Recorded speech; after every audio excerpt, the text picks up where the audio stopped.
welcome to the Sword of the Necromancer. Originally set as a Kickstarter, and finally just released a few days ago. Or a few days ago, on January 28th, I believe, or 27th, 27th, I can't remember. A heretic decided to violate the will of the gods in order to achieve eternal life. The heretic succeeded in this aberrant attempt. He created a tool for forbidden rituals that could grant immortality, and even bring back the dead.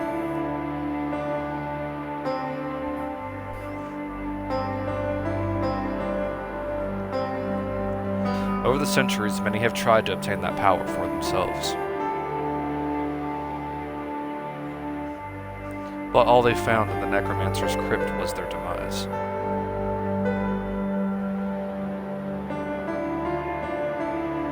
They say that the tool the Necromancer created is also a weapon. The Sword of the Necromancer. The titular title of the game.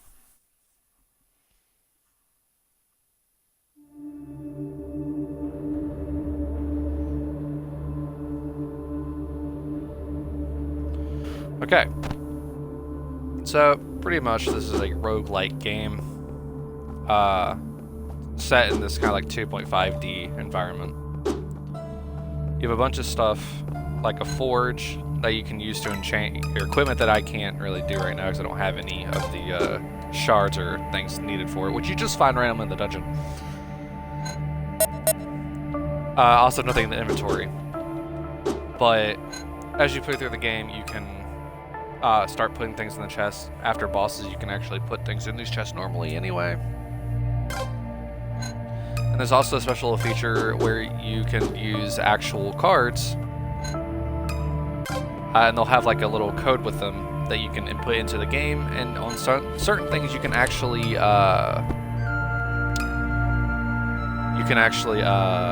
scan them from your phone, or like the Switch whenever it actually gets its update, you can actually just scan it as well. As you can see, there's a whole bunch of things. Feats are just the achievements in the game. Lost Diaries are things that people who back the game under a certain tier got to make. Weapons and the enemies that you'll fight.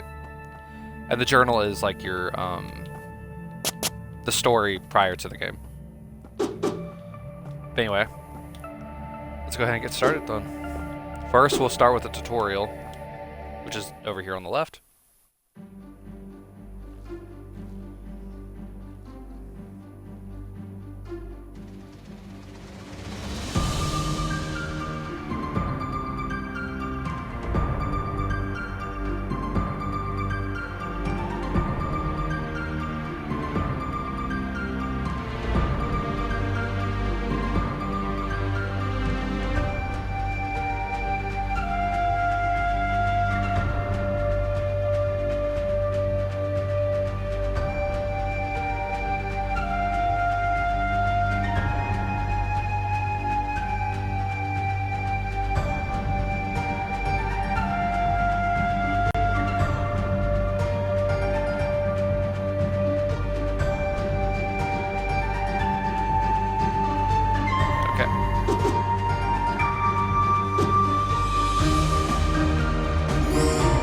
Also, I don't know how loud this game is compared to my voice, so this might be an issue. In order to dash, you need Soul, which is in the top left, which is the blue little dot.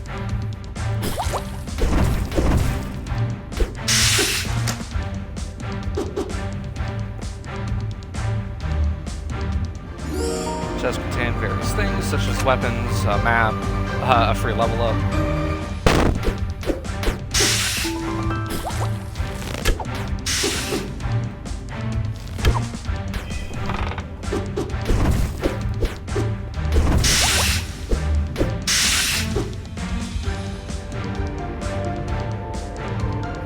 Is it? Okay.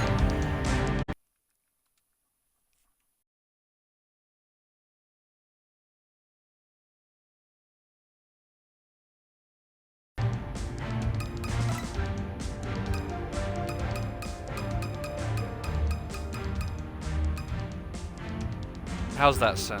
Is it better?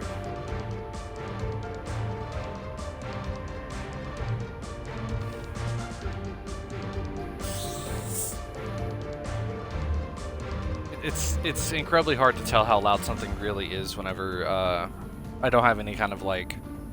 But I have the stream chat open, but I don't have the actual video, so I can't really tell.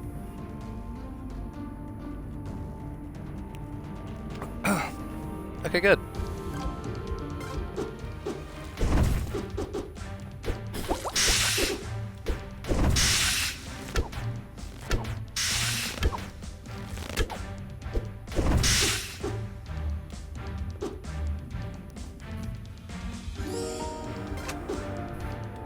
Oops. So the cool thing about this game is the fact that, like, we'll get to it in just a moment, but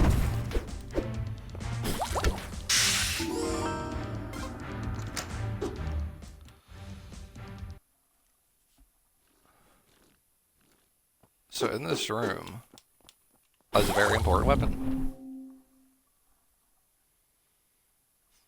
The Sword of the Necromancer. You can revive fallen monsters using the Sword of the Necromancer near them, which means you have to kill them.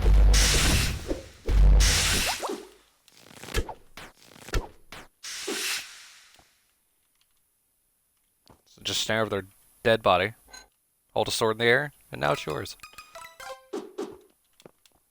You can also summon them to fight for yourself. And if you charge up your weapon and summon, they'll instantly attack.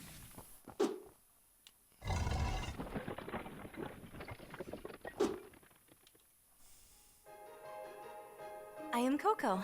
Pleased to meet you. Those were the first words I heard from you. We'd never seen each other before, but I could tell you were serious about it. Never in my life had I seen a smile so precious and so sincere. I curse myself for not being able to protect that smile. And that's the one thing you asked of me. That's why I'm here.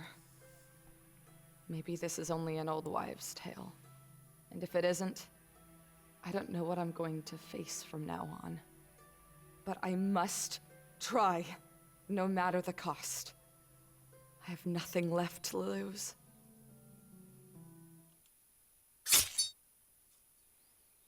Because I've already lost everything.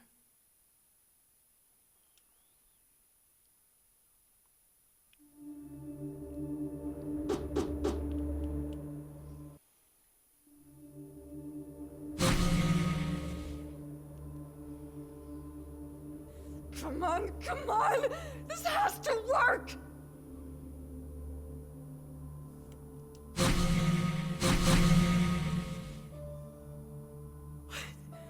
What's going on? I just revived a monster!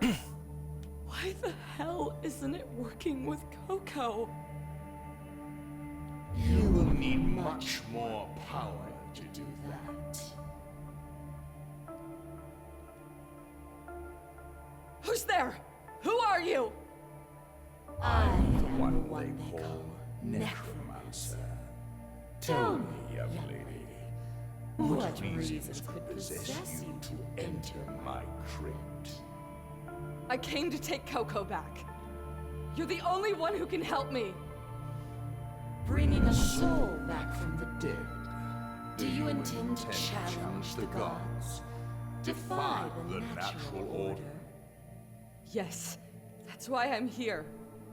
I will do anything for her. Good. Then enter the dungeon and face me. Claim the power of the Necromancer.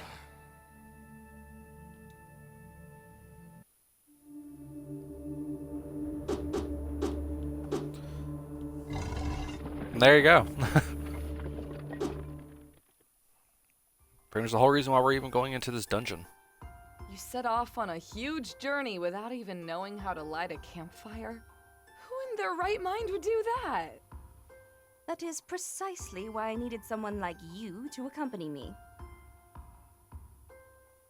Well, So it kind of is original, given the fact that this was something that was made. I wouldn't say funded by, but pretty much it was a project on Kickstarter, and they met a lot of their additional goals. I think they actually met all their additional goals, which included voice acting. There's an anime styled intro.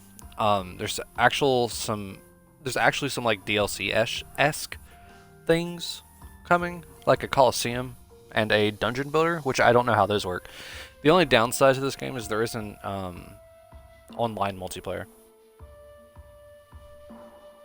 Yeah, I know, but a lot of people are in contact with them, and they're pretty open to talking about what they're doing at the time. You don't want a bodyguard, you want a nursemaid. You should know something about survival out here. And while the Yandere dev may either stop or slowly do things... Oh, thanks, Blaze. I didn't think I'd see you in here. The dev team for this game is actually fairly forthcoming if you just go in the Discord and talk to them. Now what? Gonna cry? What the hell made you want to go on this trip anyway? Nothing of the sort. Is that so? Thought you'd be running from home or something. You know, typical spoiled brat routine. I want to learn. Huh? Aren't you a priestess? I thought you all were taught how to read, write, and do calculus, the whole lot. Indeed. I was taught to read and write at the age of 4. The wise men of the temple took care of training me in all the areas of knowledge, as well as music and dance. I have read all the books in the archives, and have even been responsible for transcribing part of the sacred scriptures. No other girl in this hellhole of a world knows half as much as you do, Princess. What's left for you to learn? I wish to know how people truly live. So, the school of life. Believe me, you don't want to know the real world. But I must! What? Do you even have the faintest clue of what sort of place you broke into? Your temple thing? Not just any temple. It is the seat of the High Priest of Nodam. It is the most important temple on the continent, the cradle of religion. Ah, the religion of Nodam. Do you guys still believe in that? They left us here to go to live isolated in their sacred land, free of any problems. Father is the High Priest, and he will not live forever. When he is no longer here, I will take his place. That is what I have been groomed for the entirety of my life. And what does that have to do with taking a stroll on the wild side? The High Priest is the light that guides the Nodam faithful. Many come to the temple in search of aid. I have been assisting Father in his tasks, and what do you think I have seen? My father has not helped anyone. He has only ever relied on the scriptures and recited empty words.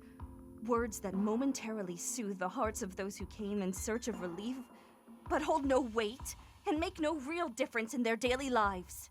Maybe the same could be said about all religions. I do not blame Father. Certainly it is his intention to guide these people, but he does not have the capacity. For one simple reason. He does not truly understand the problems the common folk face. How can someone who has always lived a comfortable life help them, relying only on precepts written eons ago? He does not know how these people really live. Neither do I. That is why I have to depart on pilgrimage and meet the different peoples of this continent. I must know what afflicts our faithful, how they live, how they die. I have to see it with my own eyes, experience it in my own flesh. Only then shall I be worthy of helping them.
Hey, chest.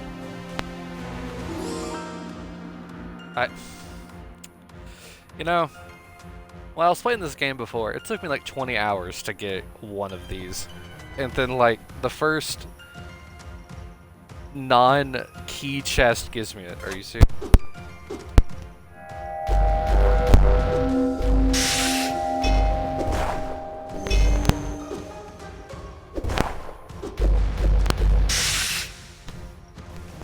Dulahans or Dalahans are incredibly powerful early game, especially if you level them up.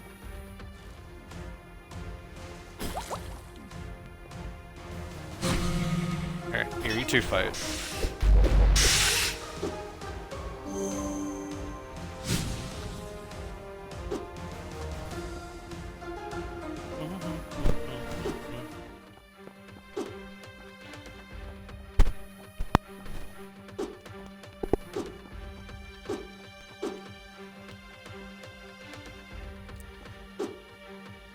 It's actually kind of amusing. There's a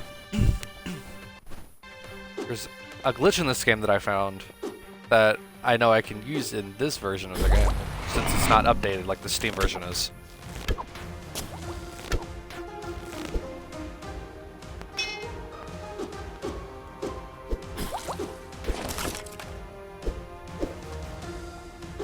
Oh, come on.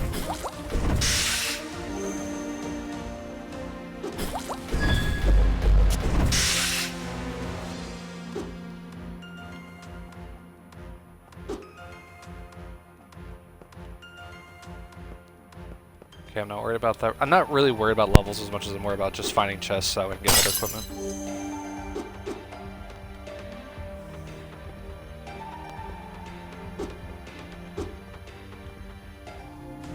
Okay, so there's nothing there. So we're going to the first boss.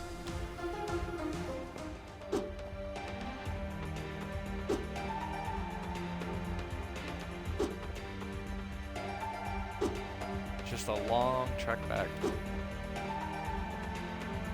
which is thankfully mitigated later on, somewhat.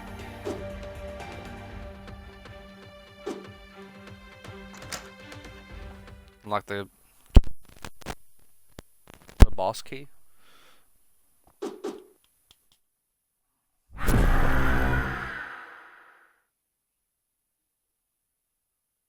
Bunch of runic text. What?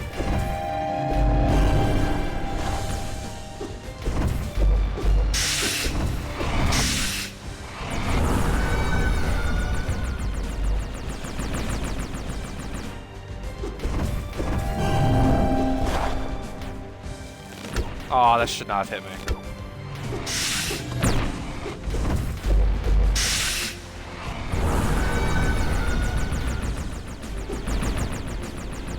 So as you can tell, we don't know the name of the boss because of the fact that its name is also in runes.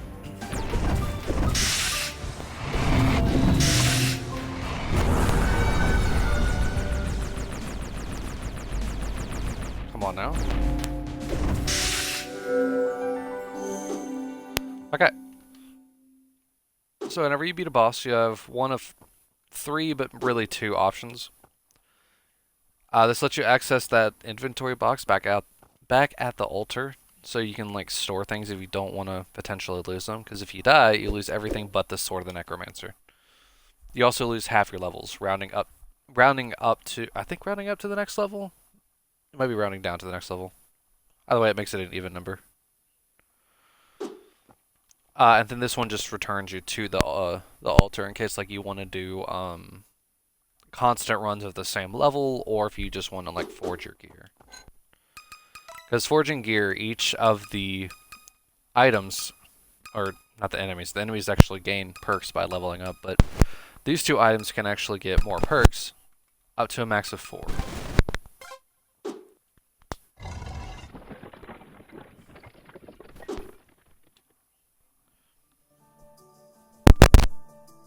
So, what are you going to do once you get back to Euda? I still don't know why I asked that. Honestly, back then it didn't matter to me. I guess walking together in silence got boring fast. And even more when you stopped every 2 steps to look at plants and bugs and scribble some notes. But I understand. To someone who has always lived trapped in a temple, seeing so much life and diversity, it must have been fascinating. First things first, I will pay you for being such a good bodyguard.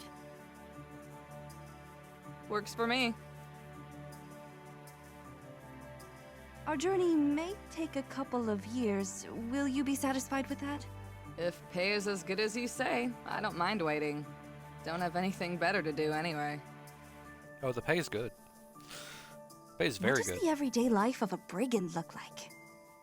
You turned your head to me with honest curiosity, gently and innocently.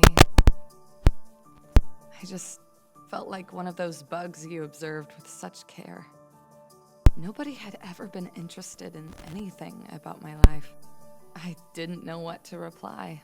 Well, you know, bandit stuff. Looting, stealing, and that sort of thing. And killing? You looked away. You sure had that question in mind for a long time.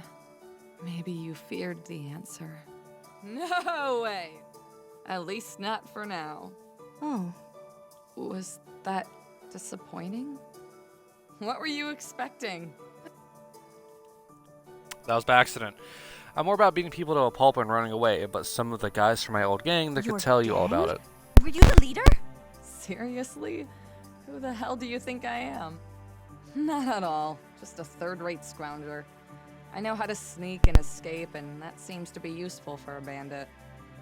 Escapism did not seem like your strong point that day.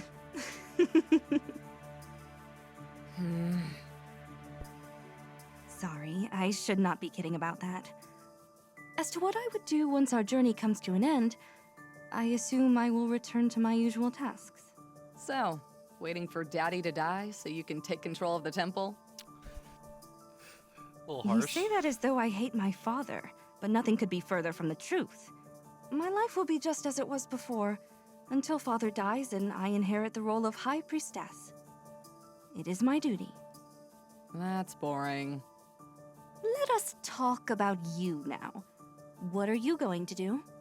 Sell whatever you give me as payment and go as far as I can.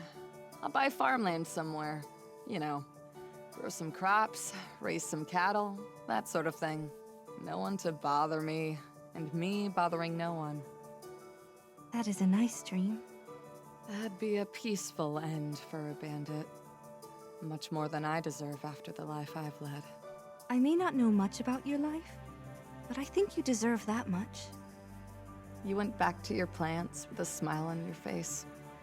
That warm smile again. It'd been forever since anyone treated me like you did. Like I was a person. Like an equal. I'd been living like a rat since I was 9 years old. Stealing to be able to live one more day.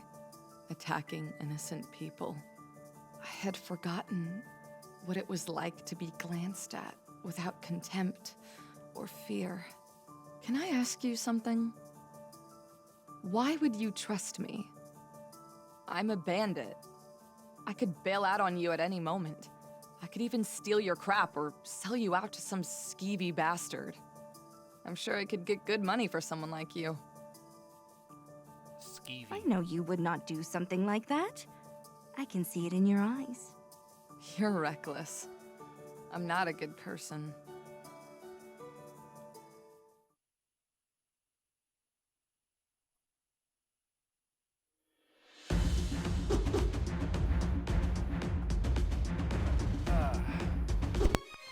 They picked some good voices.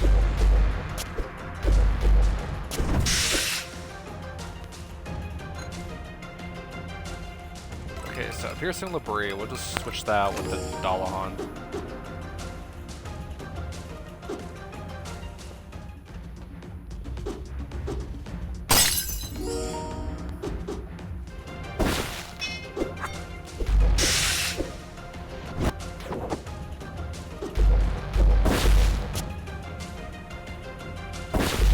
Why are you running?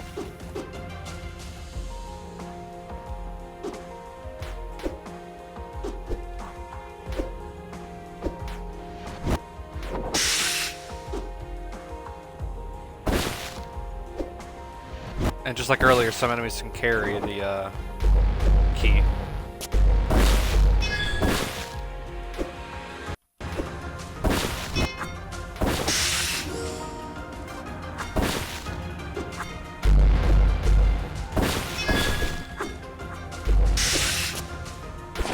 So these things, they're a little bit more forgiving, but pretty much their damage doesn't actually come out until the spikes come out.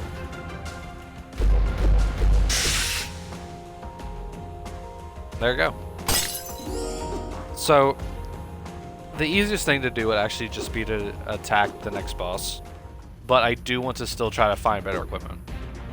Because this Labrie here isn't really going to be all that good.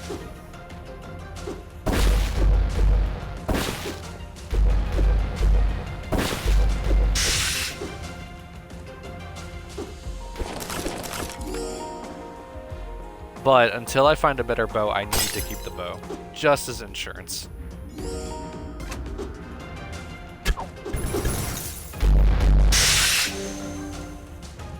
Come here.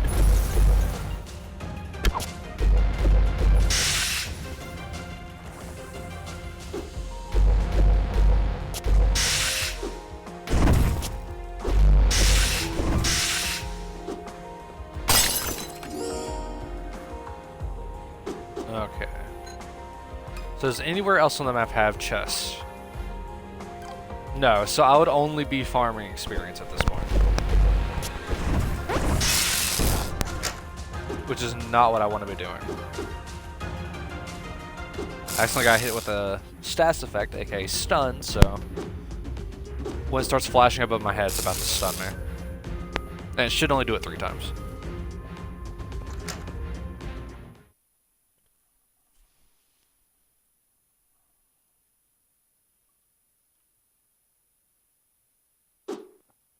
Okay. And the next creepy boss. More runic text. During the beta, whenever we got to, like, necessarily kind of like playtest this. I didn't necessarily get to playtest it, but I got to at least play it a little bit. And then the demo came out, and the demo ended at this boss, which prior to that, nobody really knew about. But I've nicknamed this boss lovingly Junji Ito because of all the creepy shit that he makes.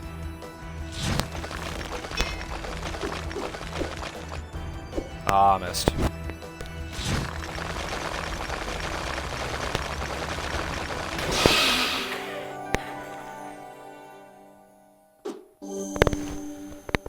And that's why piercing weapons are an amazing thing in fighting that boss. Because normally the only sections you can hurt are its head and its tail. Tail anyway, but if you have piercing, you can just ignore it and just do straight damage through. Which makes it really, really stupid powerful. Nope, I need to keep that. What am I... There we go.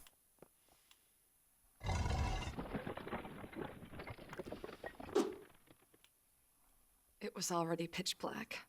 I suddenly woke up and saw you were no longer by my side. I jumped up and desperately started looking for you everywhere. God, I keep cutscenes are so long. And then I forget that this one exists. Coco? Coco! Where are you? No response. While I was walking around our camp, thousands of thoughts started running through my head. Was it a wild beast again? Someone trying to kidnap you? How could it be I hadn't even noticed? What a lame excuse for a bodyguard. Coco! Shit, maybe shouting is worse. If anyone has her, they'll know I'm getting close. I then decided to search for you in silence, just in case. Luckily, that night was a full moon and skies were clear, so the woods weren't completely dark. Once my eyes grew accustomed to the dark, I could see perfectly. Where the hell are you? I heard a sound all of a sudden. I bet it was you. Don't know why, but I was sure. Between relieved and nervous, I approached. Oh, there you are! Scare me like that again and I'll kick your butt!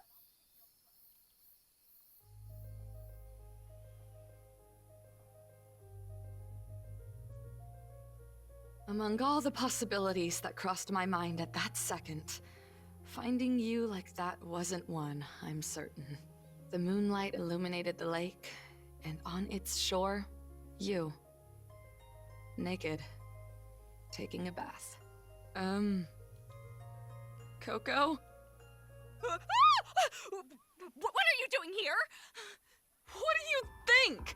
I was looking for you, you idiot! I woke up and saw you weren't there! All right, you found me. Now please go back to sleep. I found myself incapable of looking away from you. Not understanding why. Maybe because this was like those old tales in which a knight finds a nymph or something in this very same situation, and he ends up mesmerized by her beauty. I know I asked you to keep an eye on me, but not like this. Not when I'm naked. How was I supposed to know you felt like going for a midnight swim? Could you please stop ogling me already? I'm not ogling you, idiot! We're both women! You don't have anything I haven't seen before. I'm going back to camp, and I wasn't looking! I ran back to our camp and sat by the fire until you came and went to sleep without a word. I guess you didn't even want to look me in the eye after the shame I put you through. But I was surprised by how quickly you were able to catch some sleep.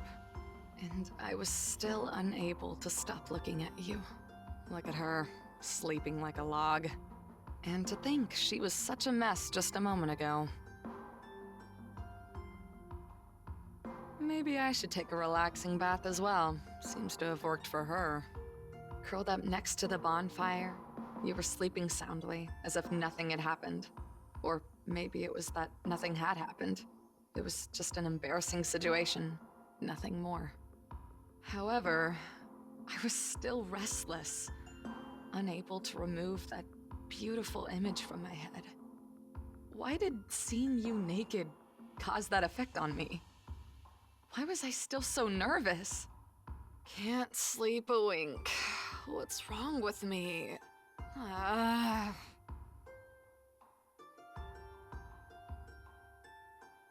You moved a little in your dreams, and your blanket shifted away. I was, again, looking at your body from top to bottom. Then I noticed something that you were hiding under your clothes.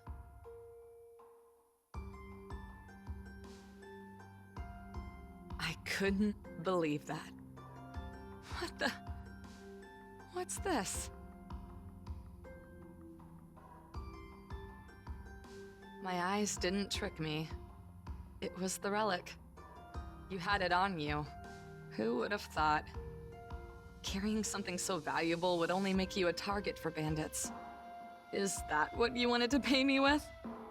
Weren't you supposed to give me something even better? So I never lie, huh? Bullshit. I reached out. I had the relic at my fingertips. I could take it and go. Leave you to your fate. All my problems would disappear and I could pay off my debt and leave in peace. All I'd have to do is pick up that damn relic and get the hell out. So simple. You wouldn't even know until you woke up, and I'd be far, far away. That'd serve you right for trusting someone like me to babysit you. It'd all be over in a moment. This ridiculous journey.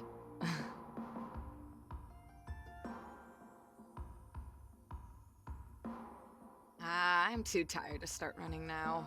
I should try to get some rest. Better cover you up too while we're at it. Good night, Coco. Maybe sometimes life can be like those night tales.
me now.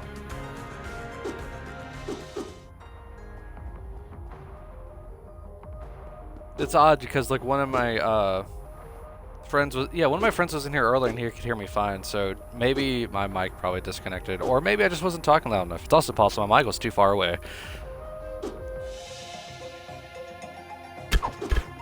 I don't know if you heard me say that I've been fine. It's just work being work and stuff like that.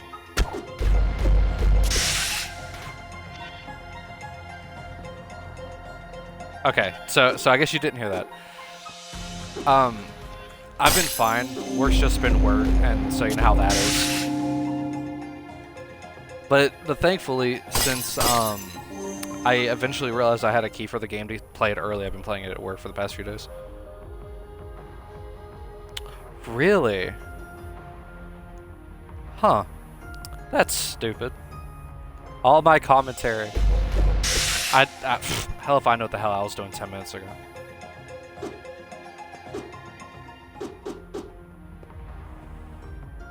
Oh no, that means that Alpeggio, at least I think it's how you say it, didn't hear me thank him for following. No.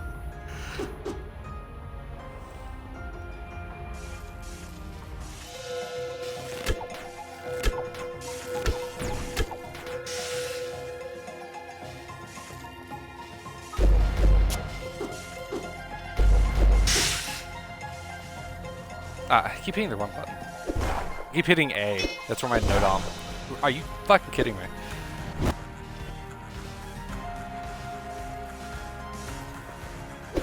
Well, hold up a sec. There's a 30-minute timer? I need to change that right now. There should not be a 30-minute timer. Hold on a second.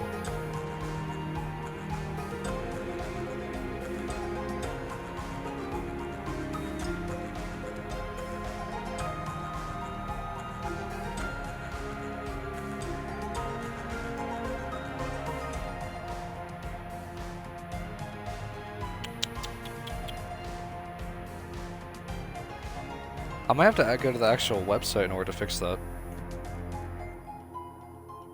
Sure, 100% should not be a 30-minute timer. I don't even think I ever activated a timer for it.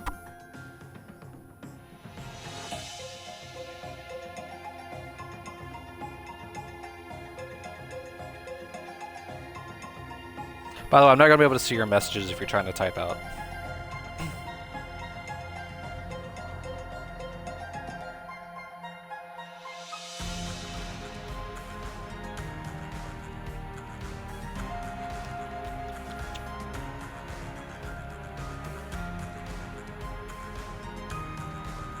Damn, I'm definitely going to have to fix that because that should not be a thing.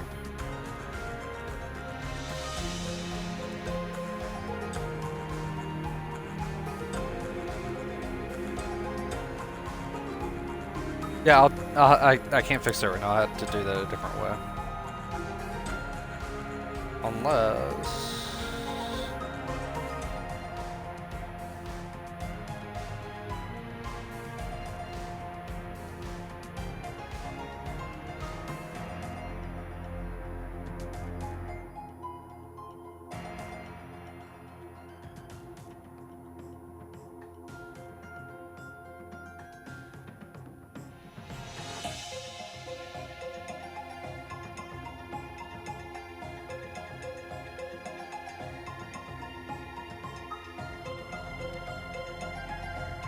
The issue is I can't remember how to exactly fix this. Is it this one?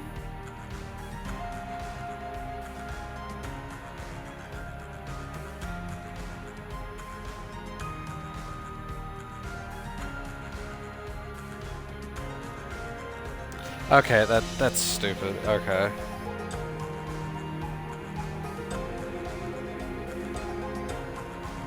I finally figured it out. I just gotta make sure that it's saved properly.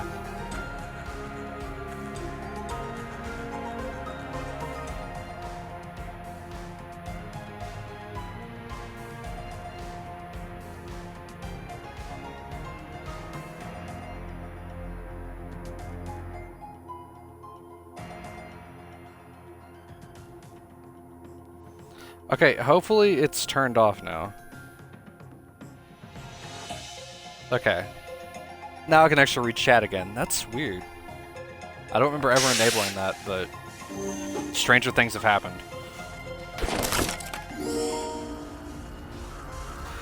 Hi, Alpezio. Sorry about that. Huzzah, indeed. Yeah, I had to find it. I had to go to like into the desktop version of the website on my phone. So you should be able to talk freely now. Like 30 minutes is definitely a long, long wait.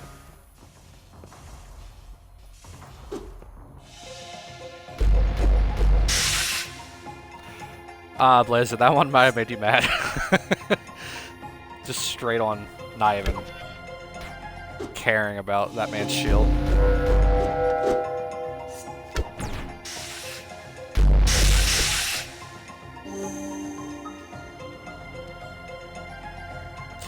I don't know. Whenever usually I'm fighting them, I usually try to attack around their shield. So like if the shield's like on their left side, I try to attack on their right. I don't know if that's actually like a thing that was coded in, but that's just how I've always fought them. Like given how their shield switches sides based on like their sprites like direction, it changes it.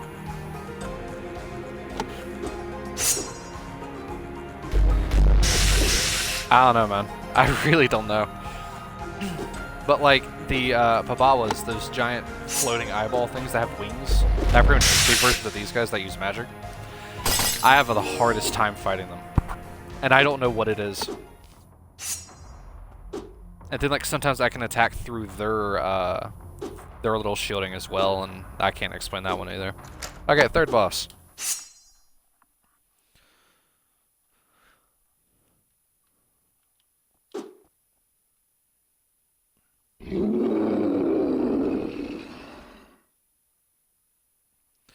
I don't know what it is about him. Babawa's just weird. They're like shielding. Whenever I was first encountering them, like the first time I started fighting them, they just blocked every single thing I did, no matter what I did. Well, what is it? Hiboshi was actually talking to me about it. Their flavor text is actually that you're supposed to pretty much ignore them.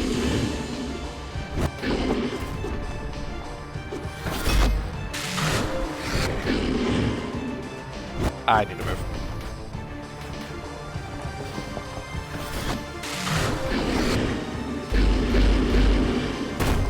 Damn it.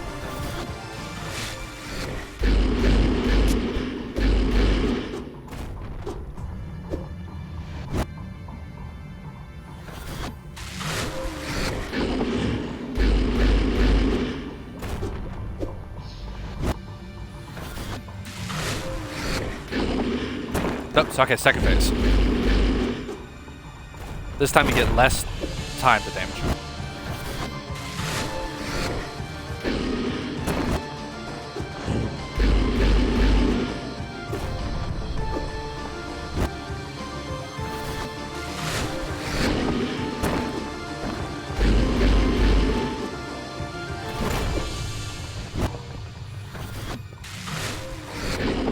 Come on, Skeletor, you know you want to. There we go.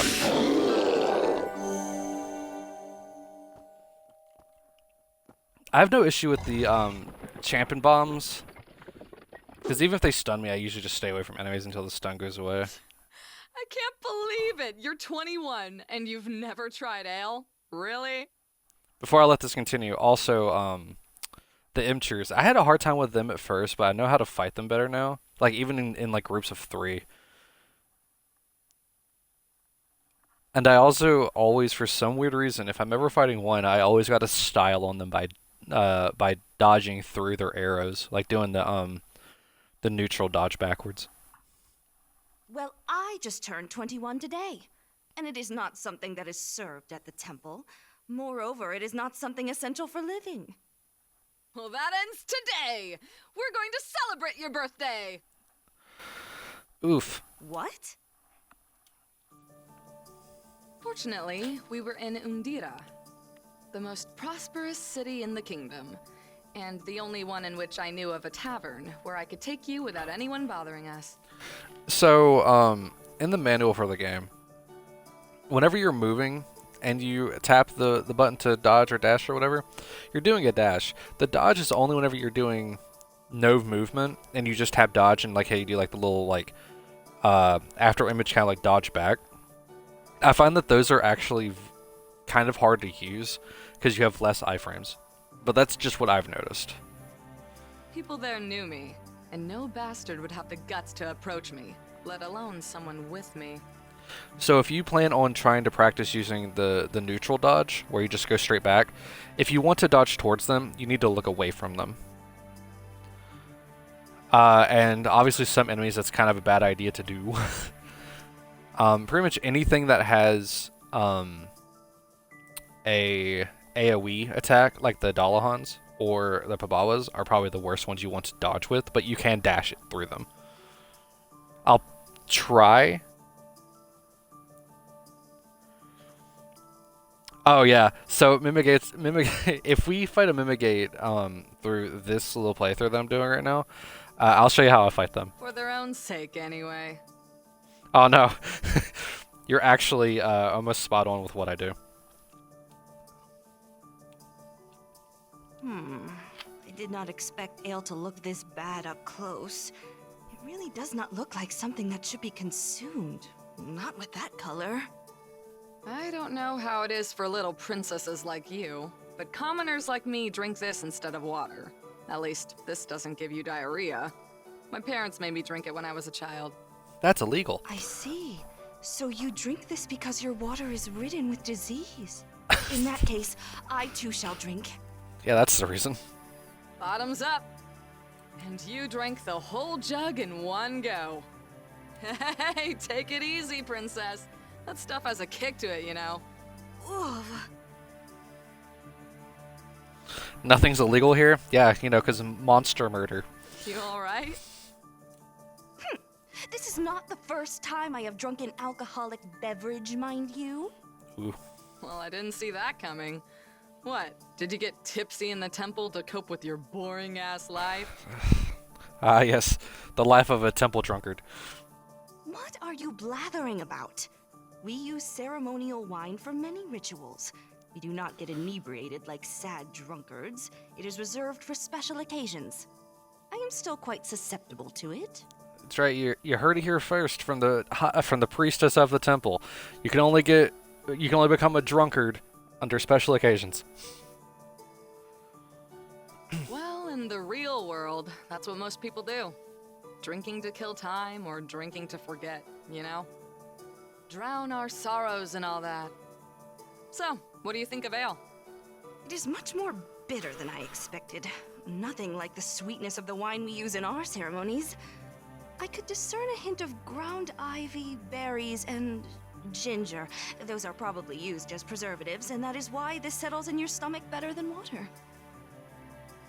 Aw, look at the little princess. You're a beer buff already. Of course! I know a lot about plants, both medicinal herbs and regular ones, their effects and their taste. And enough with calling me princess. She already sounds like she's getting more and more drunk.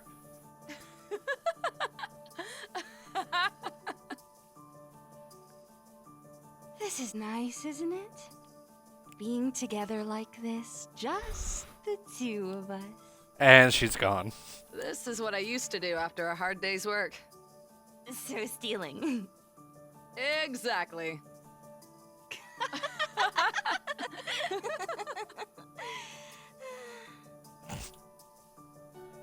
So you're saying they'd make you drink this when you were a child?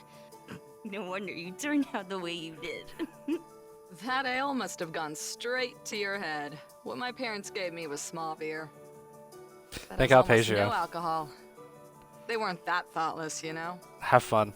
But with the bandits, it was a different story. I see. You looked away for a second. No doubt that at that moment, you felt pity for me. And until then, I felt the same. But I wouldn't be who I am now without all those things I've lived through. And I'd have never met you. Shall we order another round? You bet! Until they kick us out! Wasted. I lost track of time. And without knowing how, I was carrying you through the empty streets on the way to the inn. Which fortunately was a stone's throw away, because you were a deadweight. You weren't lying when you said you were not accustomed to drinking. You weren't even able to stand by yourself. So, how was it? Did you enjoy yourself, birthday girl? Truth be told, it wasn't such a big deal. Well, you have to get used to its bitterness, but that's kind of the point.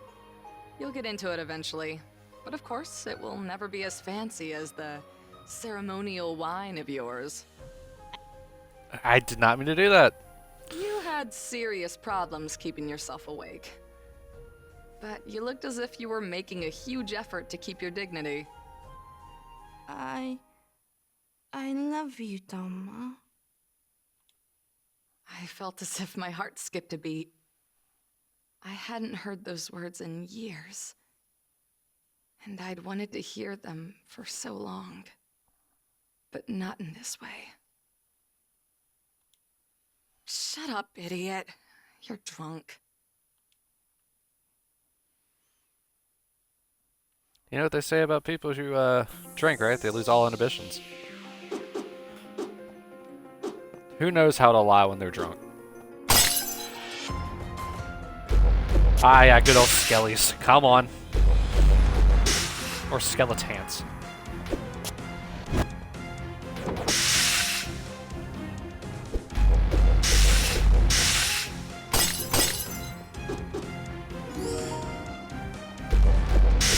Oh, look, a wisp pike.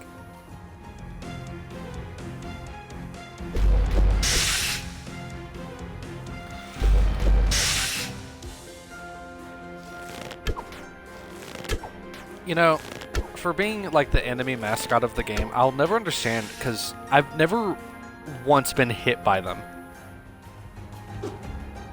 Like, I've been stunned by them, and I've been kind of like surrounded by them, but I've never actually got hit by one because their attacks take so long to trigger. And yeah, I know they're quite adorable, but they gotta die. Oh, look, I'm Mimicate. As soon as Alpezio left.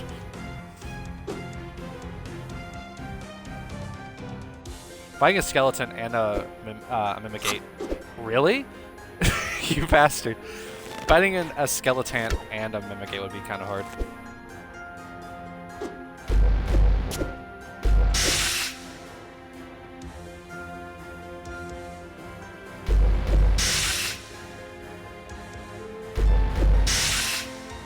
No heart? Come on. Don't be cruel. Thank you. An ailment throwing axe, but I lose damage. Are you? I hate that. Charge attack still 2 times damage. If heart is 1 or less. It's not worth it. It's really not worth it.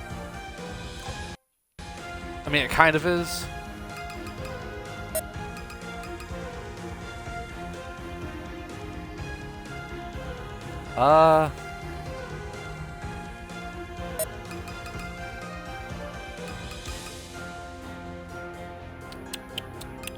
I need to keep the longbow just in case I fight more Pabalas.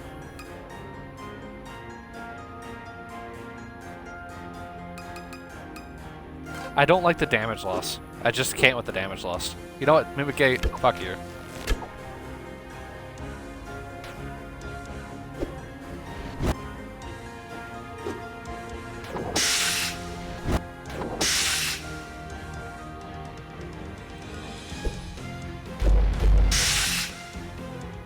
So anytime the numbers flash red, it means I'm doing increased damage because they're weak to it. If the number flashes blue, it means I'm doing the same element type, which means I do less damage, aka it's usually about half. If it's yellow, it means I hit a critical. And that also doubles damage as well. You know, you'd think they'd make Mimigates a little less obvious.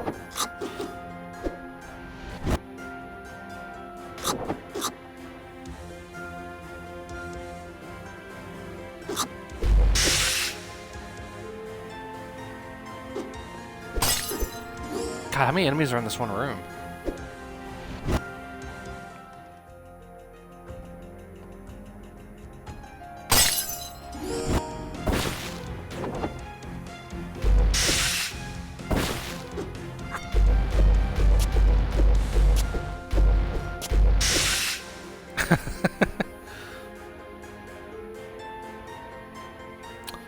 Oh, you want to talk about some funny things about the first boss? Whenever I was playing the game the first night that I could, not like during the demo or the little test sequence that we got early on, but like a day before the game officially released, I was able to somehow glitch the boss to keep his eye open, and I haven't been able to repeat it since. The second boss, I was able to kill her in one hit. The third boss, I actually managed to somehow glitch him out to the point where he just wouldn't attack, like period. He would just like kind of look at me and be like, I guess I'll die. The next boss we're about to fight, I actually found a weird glitch that makes you do no damage to him, despite the fact that you're supposed to be doing damage at that certain point. Because the next boss has a damage limit cap. I didn't mean to get hit. Is the damage limit cap. So if you hit him multiple times at once at that damage cap, he'll take no damage.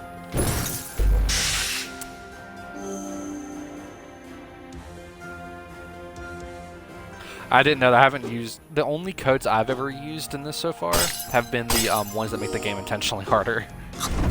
Damn it!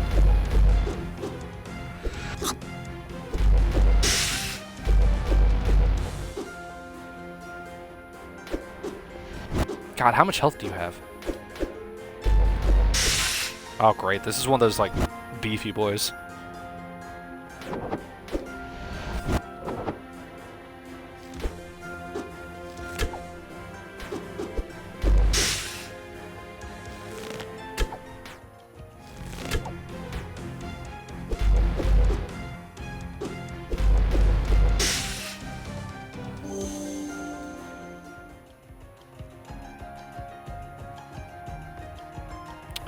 Okay, fair. Yeah, because one of the codes is for the Amulet of Iniquity, which makes your experience 0, takes away a heart and a soul into something else. And like, I definitely plan to beat the game like that. I just figured having a 1-3 playthrough real quick would be more fun real quick for the moment. That's just a room of skeletons.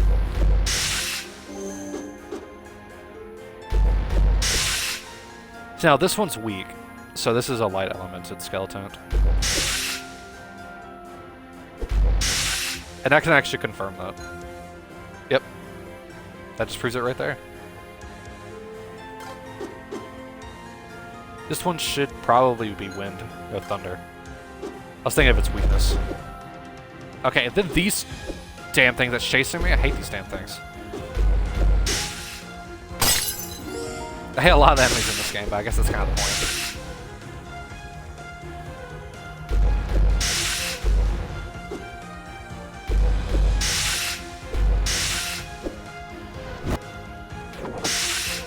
There you go. Where's the last skeleton? I know there's one more in here. I guess it doesn't really matter. Ah, yeah, crit minus 25%. Thank you. Oh, Baferi. By the way, next to the Restore Rabbit things, Baferis are probably the second strongest thing. They buff your damage so much.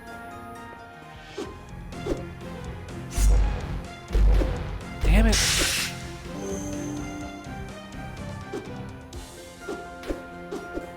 Ah, God, another Mimigate.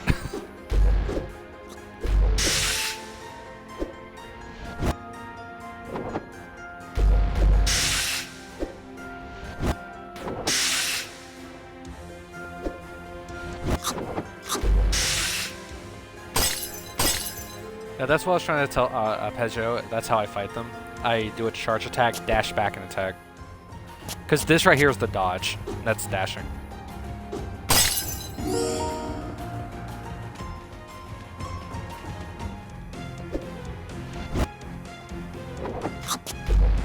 Damn it, I missed my attack.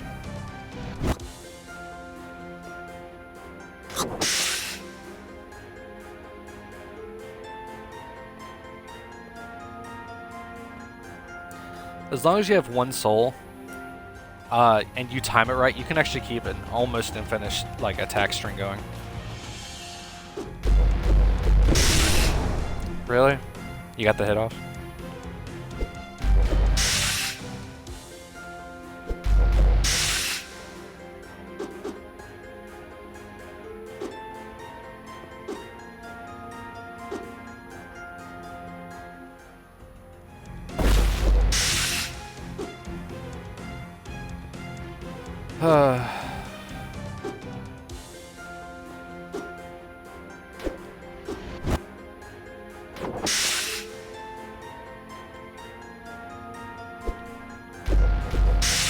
Okay.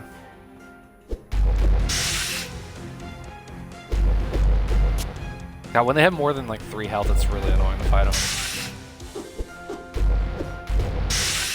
Like that one, for example. He'll probably get like 4 health back when he revives. Yep.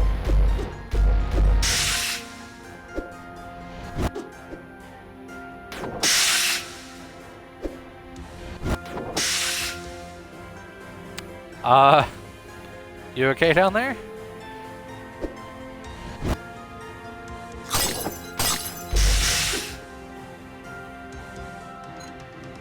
Son of Frost. But slow charge and the minus critical do not make that worth it. I mean, it's not like I'm really worried about critting anyway.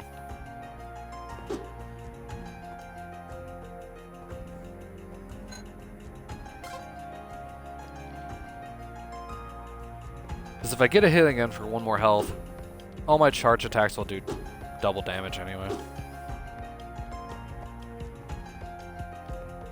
And thankfully I have the coin of Nodom here. For accidental deathage. One of the things I don't praise enough about this game is its music is really good. Look at that, now I have more health. Or more health, more damage.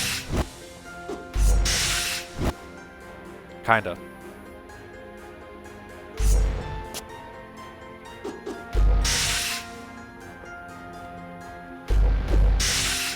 This should be charged attacks, right? Charge attacks inflict double damage, or 2 times damage if heart is 1 or less. Yeah, so I should be doing more damage. But my magic is only 2.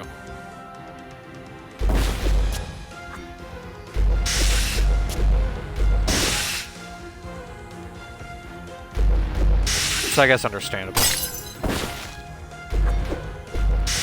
Okay.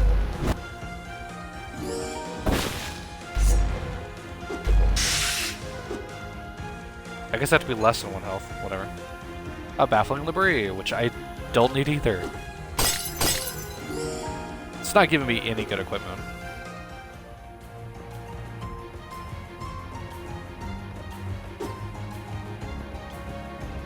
I mean, I guess I can't really say anything. I do have a coin in Nodom, and I did get a level up from the first normal chest, which is still odd to me.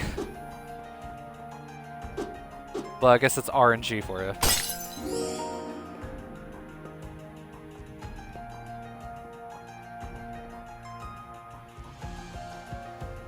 I can always play super passive if I just shoot my bow.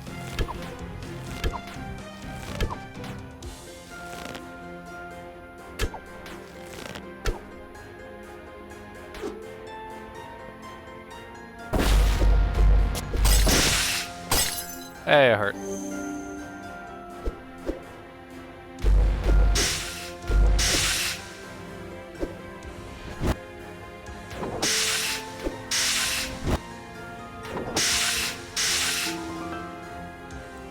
Perfect.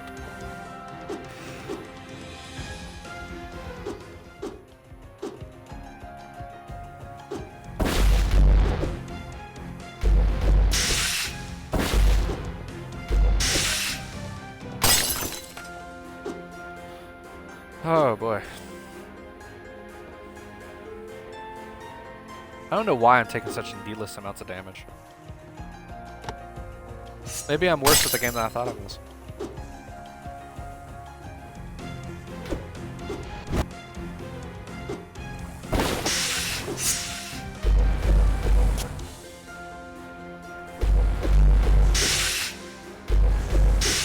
Okay, oh, right, I forgot.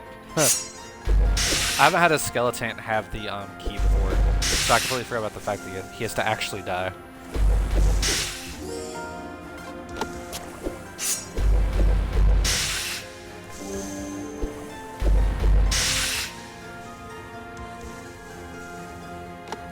Oh, you're fine. I have a tendency of talking to myself anyway, but I appreciate you coming back, Laser. Fourth boss.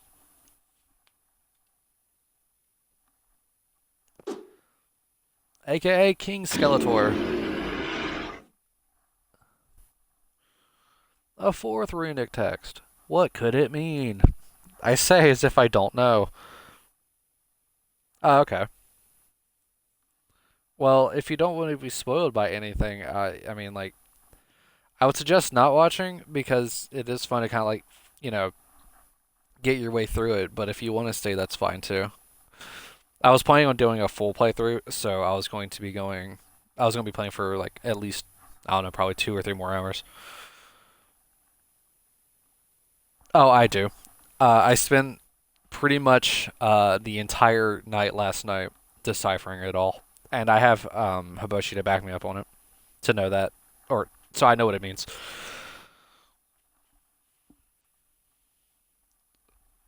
So yeah.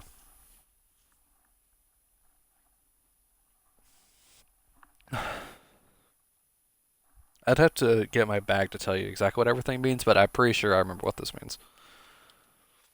But anyway, like I said, if you want to know how to fight this boss, that's kind of cool. But if you don't want to watch, that's fine. I understand.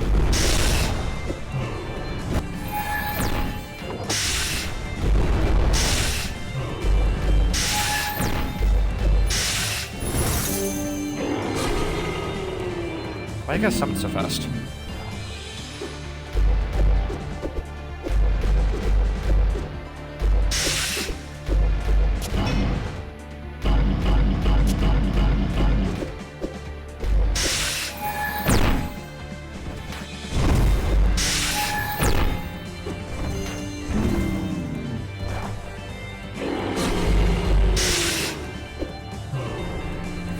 Okay, well, thank you for staying despite the fact that you haven't got this far.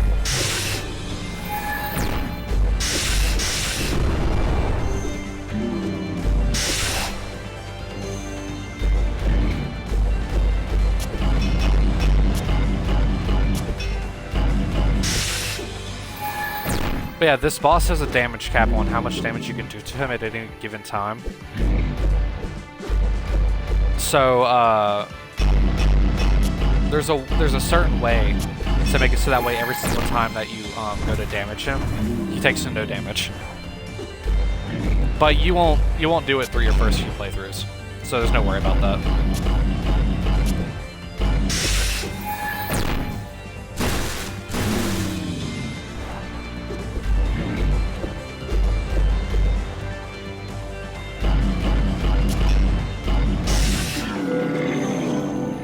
And there you go.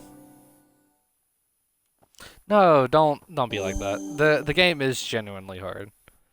I'm just making it look easy because I've already beaten this game probably 4 times over now.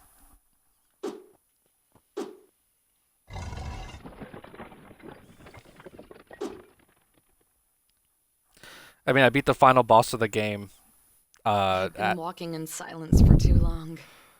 Since we woke up that morning, we couldn't bring ourselves to speak, not even lay eyes on each other.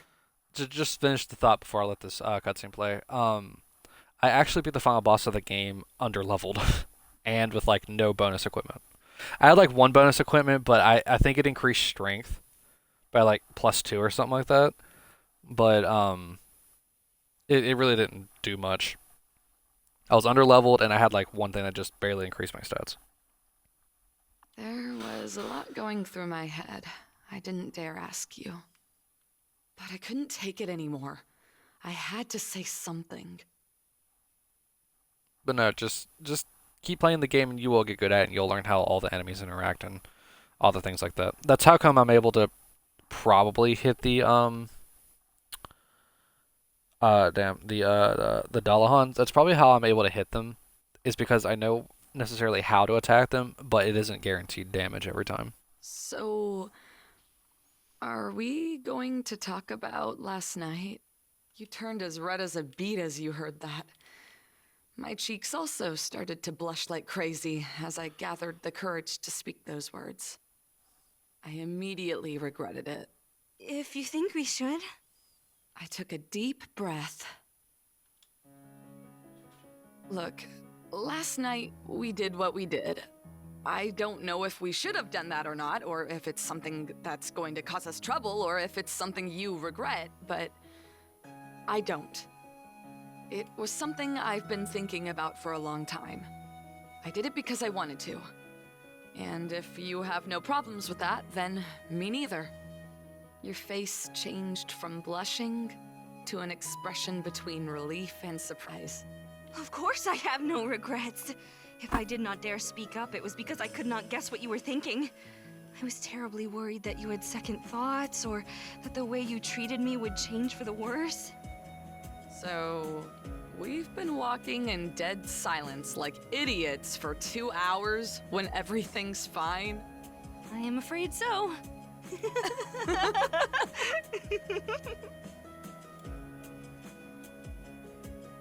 We decided to stop for a while and rest under the shade of a tree. This time, you sat right next to me, leaning your head on my shoulder. I felt as if my heart was going to leap out of my chest. This was all so new for me. I have long wished to be with you like this. That's great, but don't be all over me yet. I'm not used to being this close to someone I'm not fighting. This is a new experience for me as well, but it does feel like something I've been doing with you forever. Do you not feel that way? I've never felt anything for anyone before, so I don't really know what to expect from this. Just before, you said you did not know if this would cause us trouble. What did you mean? Well, we're both women. I think you understand what I mean. Doesn't that book of yours say something about that? This is not an instruction manual for life. This book contains what the gods left us as a legacy. Stories of how the world was created and the laws that govern it. There's a chapter on the union of male and female or something, right? My parents explained those things to me when I was a child. They were quite devout, so I always thought it was part of the scriptures. Yes, of course it addresses that topic. That is how new life is created. Then the other kinds of unions aren't allowed, are they? At no time did the gods leave us guidelines like those. I understand your concern. You think that what happened last night goes against the will of the gods, but I can assure you that it does not. Believe me, I have spent a whole life reading this. It's not like that. After all, I don't give a fuck about what the Nodom have to say. I don't believe in that sort of thing. I live life as I damn well please. But you believe in them, so I thought that maybe... If gods created love, and I can feel that love for you, what can be wrong with that? Who are we to cast doubts on the gods' creation? As long as you want to accept my love as well, then I do not have any objections. Even if we are both women, that changes nothing. Coco, I just don't want your people to think you're a heretic. Like the Necromancer of your stories. Worry not. Their understanding means nothing to me.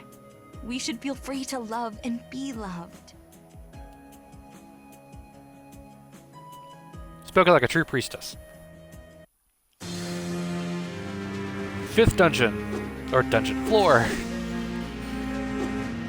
Here's where shit gets real. There are some scary fucking enemies in this level. Mainly this dude right here. ball and chain man who took a page out of Link and just throws the ball. But this guy has no regard for his body.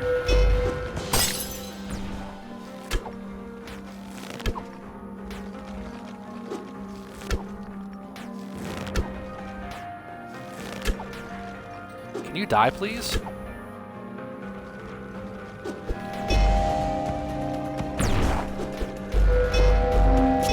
Oh my god, you have a lot of health.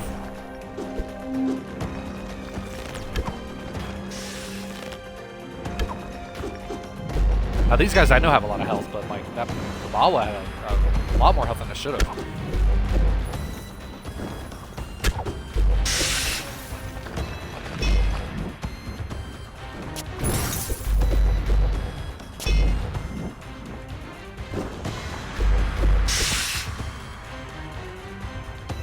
This is the last one.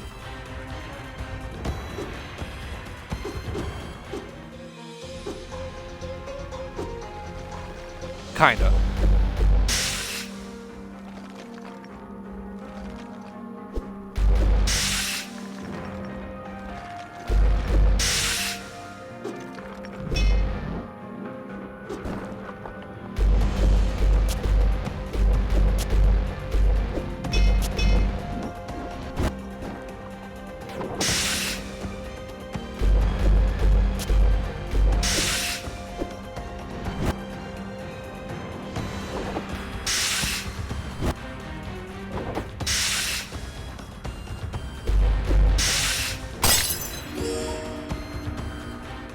Okay, so, oh yeah, right.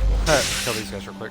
So this over here is a teleporter that doesn't really show up until after you show up to the second floor.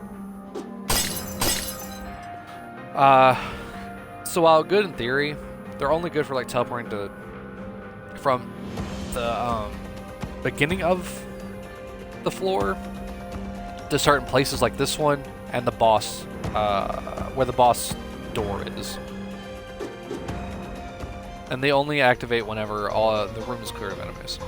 So that's one way you can use to make sure all the enemies are killed. Oh my god. So this right here is like my worst nightmare. Is fighting like 3 of these at once.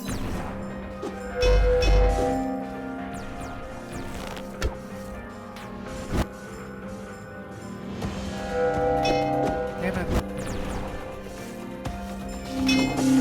Nope, okay. One down.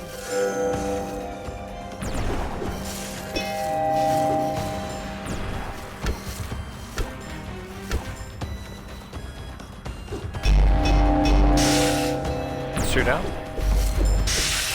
All 3.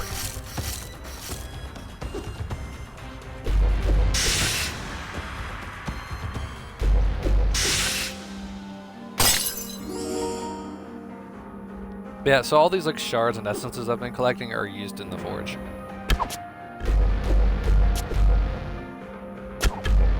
Too soon.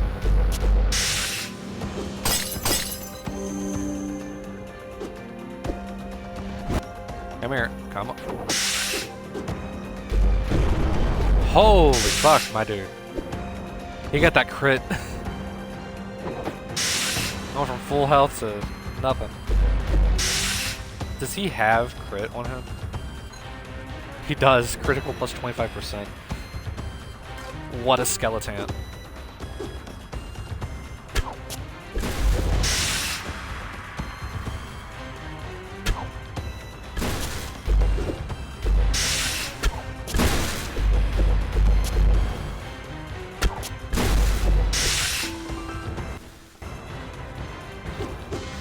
Okay. You can still hear me, right, Laser?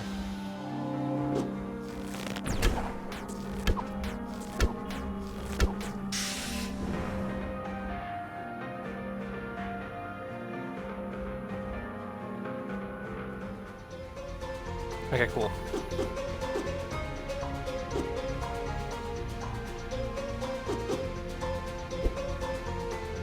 Hour and a half and almost to the end of the first set of dungeons. But I'm also letting the story play out as well.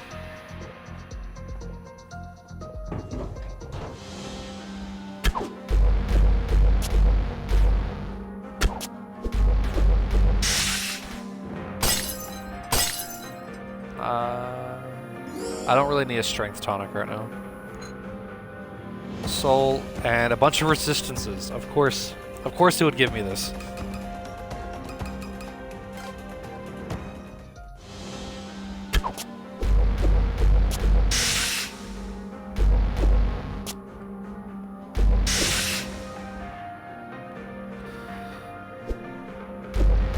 So normally that amulet would actually be a very good thing to have in general.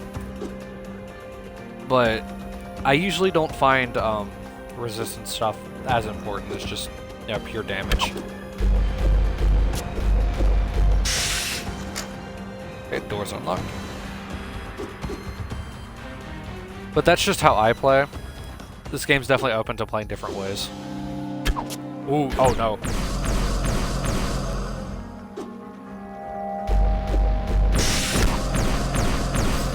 Oh, that was close. God, this is not a good spot to be fighting.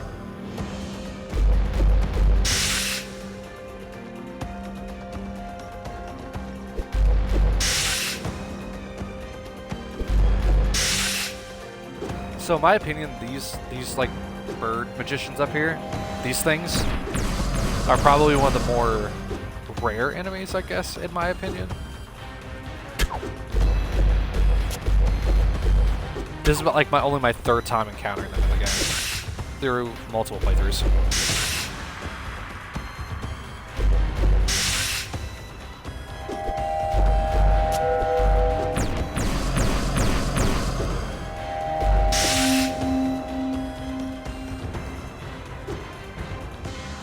Okay, where to now?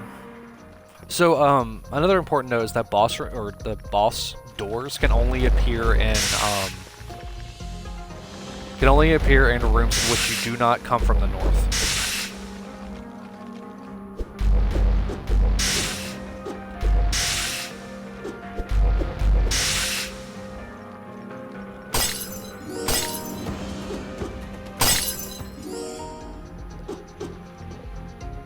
Let's go fight the little chain gang man over here. There's a lot more enemies here than there should be.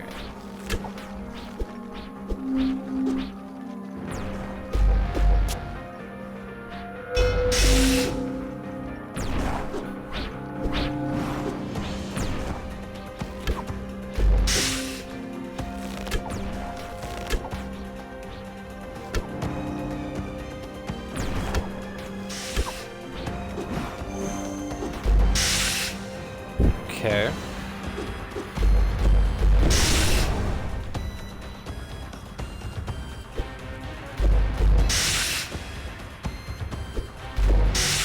I love getting all this health just to be murdered by one skeleton with +3 strength. What in the hell? Oh, I tried, didn't kill him.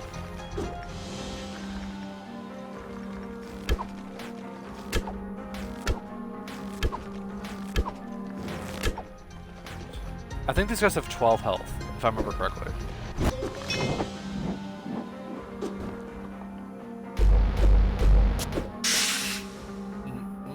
Maybe not, it might be 10. I know, let's see what this dude has. Oh, see, he's fine.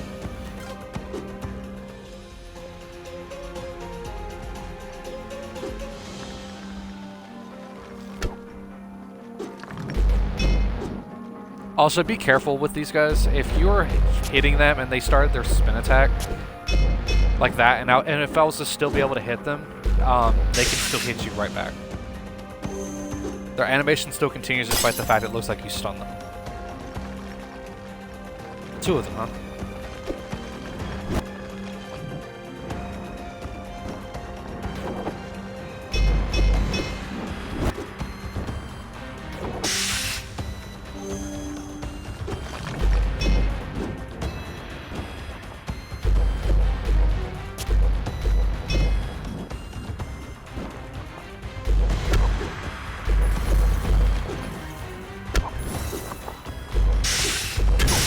Damn it.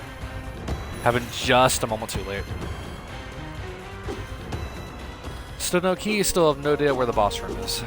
I just found the boss room. And a Papawa, yay!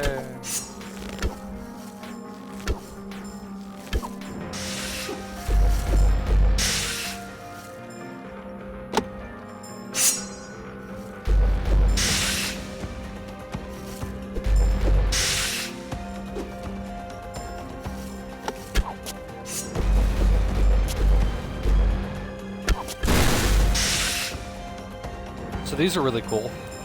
So these little floor grates, there were electric ones earlier. They just damage you. This one's different. It just freezes you. No damage. That was by accident. There we go. Oh. I'm in a bad spot here.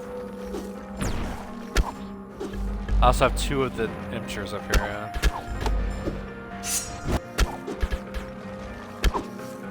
Oh my god.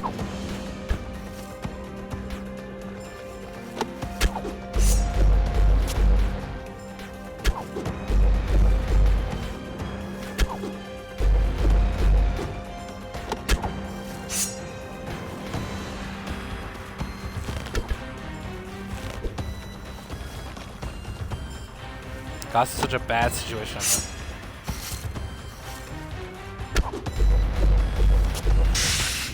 Okay, got the floor key. It's not the warrior right now, though.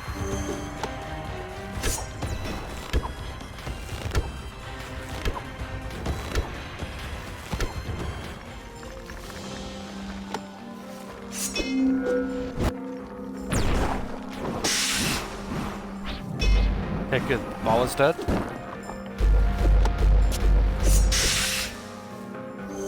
Awesome, okay. From the brink of death.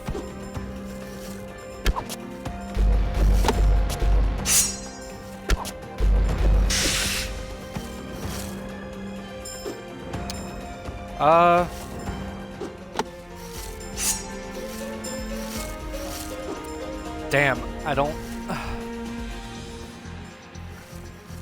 This isn't a bad setup I have, it's not what I want. Because I don't have many, buffs. Oh, God. Okay, this one requires a different kind of approach. Even though there's, like, death around that corner. Okay, I need one of you.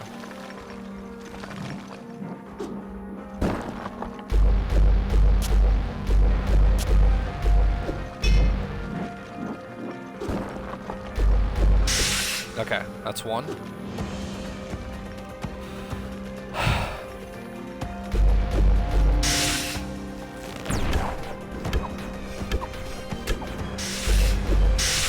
Awesome, okay. The ball is down.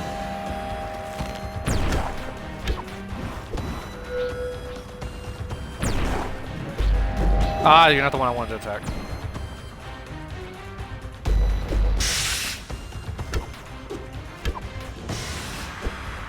That's good.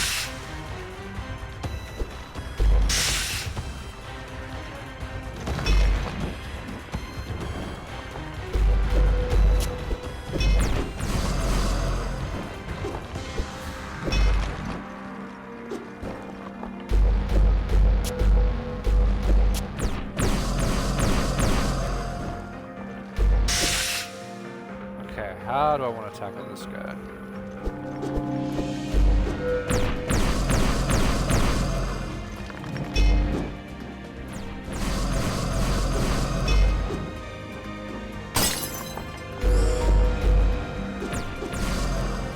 Okay. I'm playing like a game of like hit and run.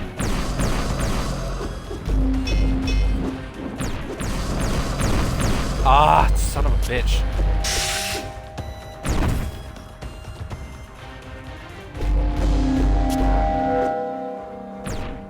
Okay, cool. Just one attack.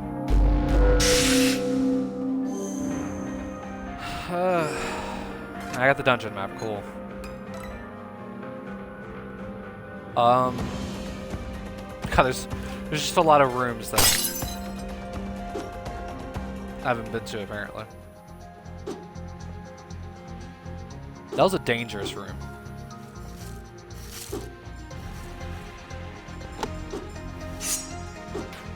I did. I gotta be more cognizant of that. I guess I'm just gonna go and try and do this. Also, there's a cutscene before this. So this is what you've been doing all this time, huh? Ambling with your lady love. And here we were, worried for you, thinking you got caught. Technically, she did.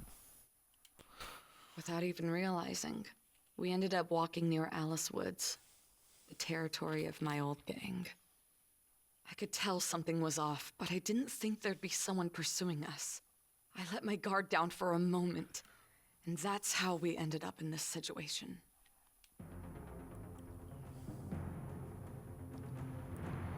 Boss, let her go!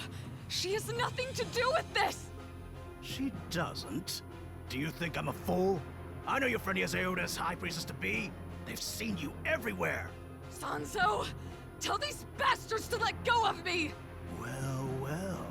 Tama the she-wolf is nothing if she can't show off her fangs, huh? Good. Let's talk with the priestess. Coco, go! Run away! I am not leaving you! All right then, princess.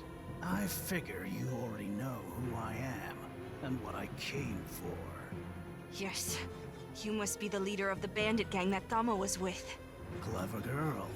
But that's not all. I am also like a father to her. Fond memories of when I found her, alone and starving in the forest. Sanzo, you bastard! All that time taking care of her. And how do you think she pays me? Failing me, over and over again! This useless dirtbag made us lose very valuable cargo, only because she didn't want to kill those who were carrying it. As if you cared for their miserable lives. Do you even know all the troubles we've had because of your fucking fixation with not finishing the job? There were kids in those coaches! Shut your trap! Enough! I was starting to feel a familiar metallic taste in my mouth. But I could take many more hits like that. It wouldn't be the first time. That wasn't what had me worried. Sanzo was furious, foaming at the mouth.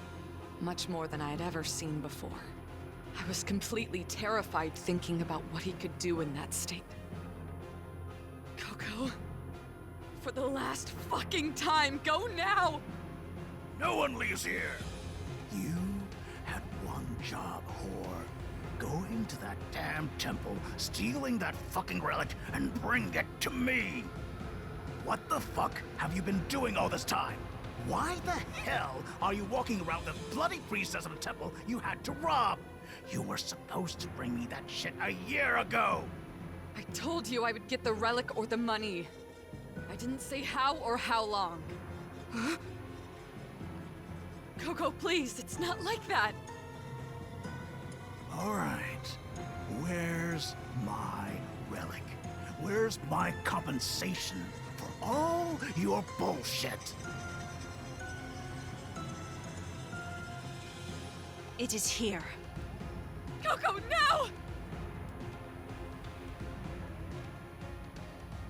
She holds it stepped so weird. forward and showed him the relic you were hiding under your clothes. Just what I feared the most. Well, well, well. What do we have here? This is the relic from the Temple of Euda. This is what Tama tried to steal the day we first met when I found her in the treasure room. This rubbish is going to make up for all this runaround, Tama? It is made of an unknown material. The scriptures say that this is a legacy of the gods. It is priceless. You could ask for however much you wanted. Sanzo, take it and let Coco go. Let her go? You seem pretty obsessed with that. Now, what would happen if I touch her? Now, I'm sure I can show her a real good time. Sanzo! Don't you dare! Ah, now I understand. Tama the she-wolf caring about someone who isn't herself. Disgusting. Oh, yeah. Yeah, the person who did Sansa's voices, like all the voices in this are amazing. Like both Tom and Coco, Sansa's voice here, the Necromancer, like having two different people be the same like person voice of the Necromancer. Man, there's so much in this game that even though it is, I wouldn't say necessarily short, but it's a pretty quick clear. It's you can see all the love and care that went into it. You're not a wolf anymore. You're a bitch. So this is what you've been doing all this time.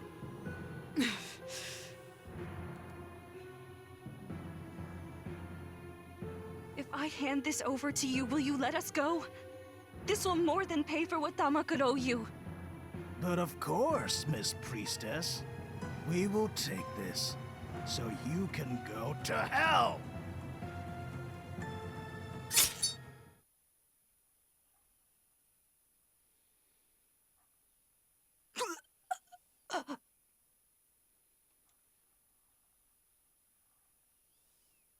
Coco! Coco! Ah! I don't remember anything after that. My vision blurred, and from that moment on, everything turned red. When I came to, I was completely drenched in blood. Covered with my own blood and theirs, who now laid at my feet. It was the first time I killed someone. And the worst thing about it was that I felt absolutely nothing. It seems you still have your fangs after all. Rotten hell, you bastard. Look what you made me do. What you turned me into.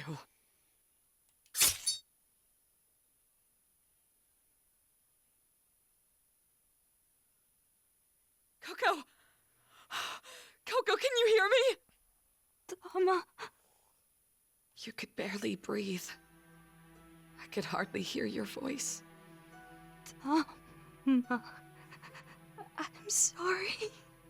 There was nothing else in the temple. Shh, it's okay. Stay still. Don't move. I'm so sorry I lied to you. I knew. I don't care. I don't give a damn about that stupid relic anymore.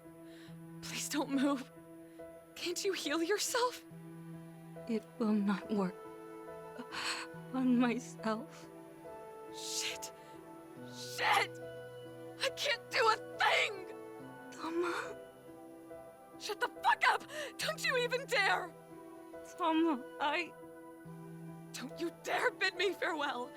This is not over yet! There must be something I can do, I'm sure! Tama. There's nothing you can do.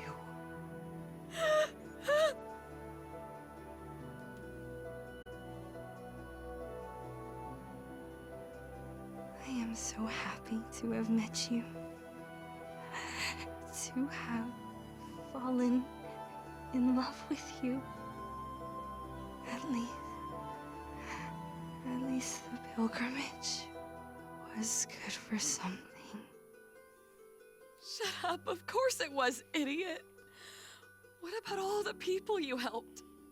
What about all the things you saw? And all the things you showed me? We are going to finish this trip. Tama, I love you.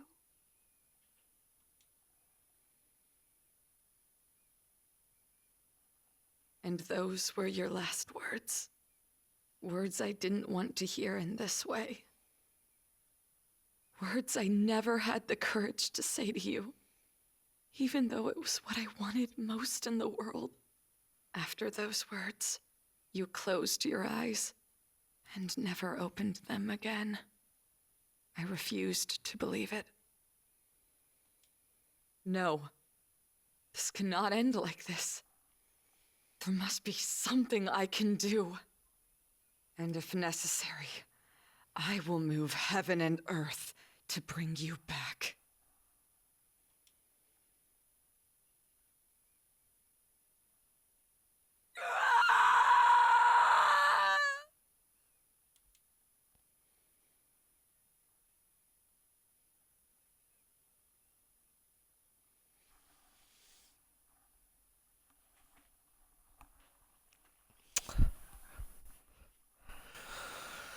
And that's a cutscene before this boss.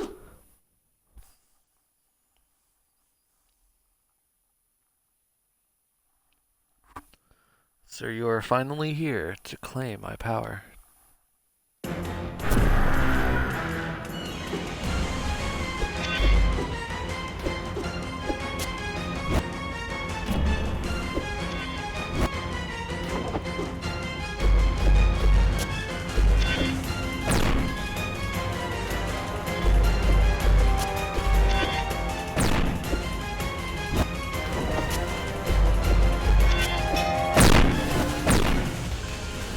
Ooh, double lightning.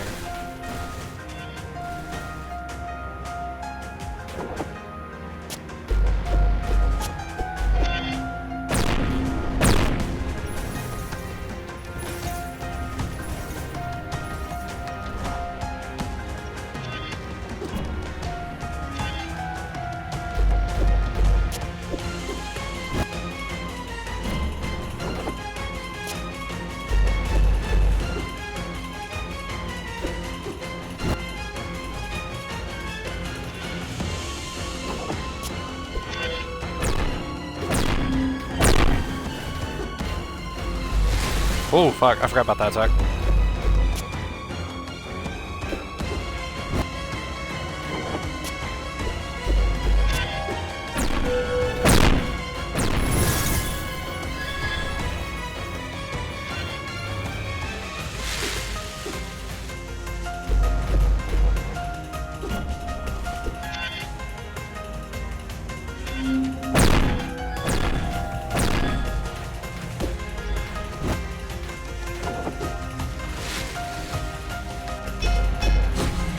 Oh, okay. So this right here is a unique enemy specifically tied to this boss, by the way. And I wish I could learn their name, but I can't.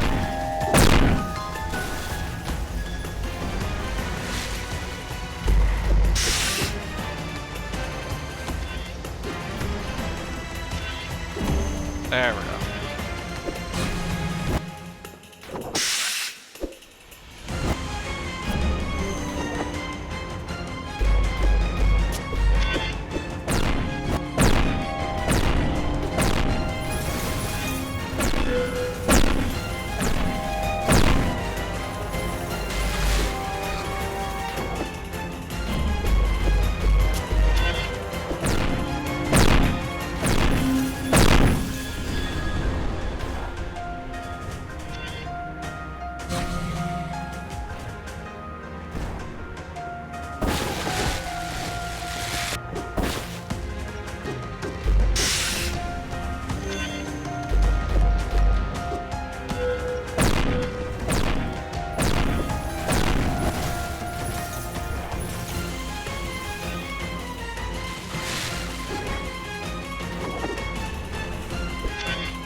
You have proved yourself worthy. You have defeated Zane, the Necromancer. Sorry about being quiet that entire time. I was unaware I was gonna get messed up so bad. and so I had to actually focus. I mean, I know I had the backup of the coin, but I didn't want to take the chance of even losing it. So I had to play cautiously and actually focus in. It's a hard fight. Like even though I've already beaten this game numerous times, like it's a hard fight regardless, especially when you don't have the right gear for it.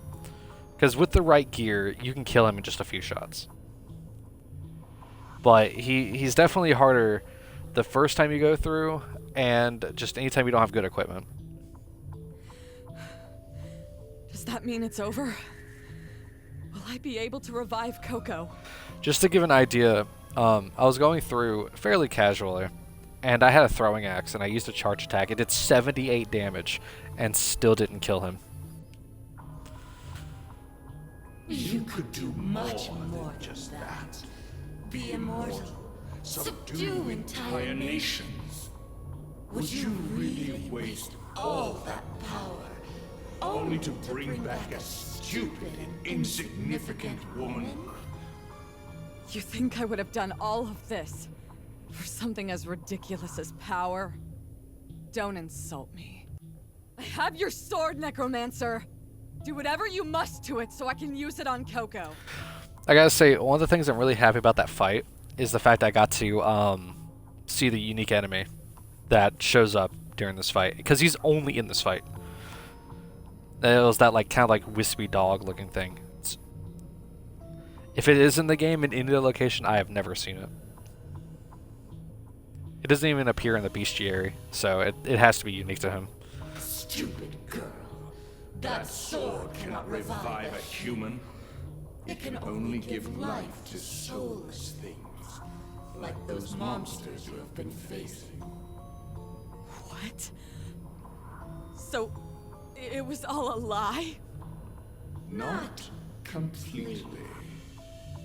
There is a way for you to wield the true powers of a necromancer. I don't give a fuck what you have to do! Do it now! You will have to make a sacrifice. Are you willing? I will bring Coco back, no matter the cost. So be it. A life for a life.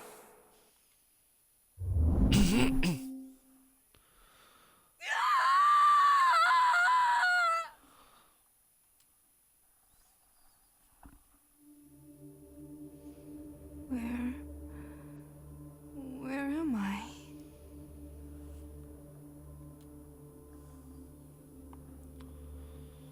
What is that? It cannot be. Tama, what have you done?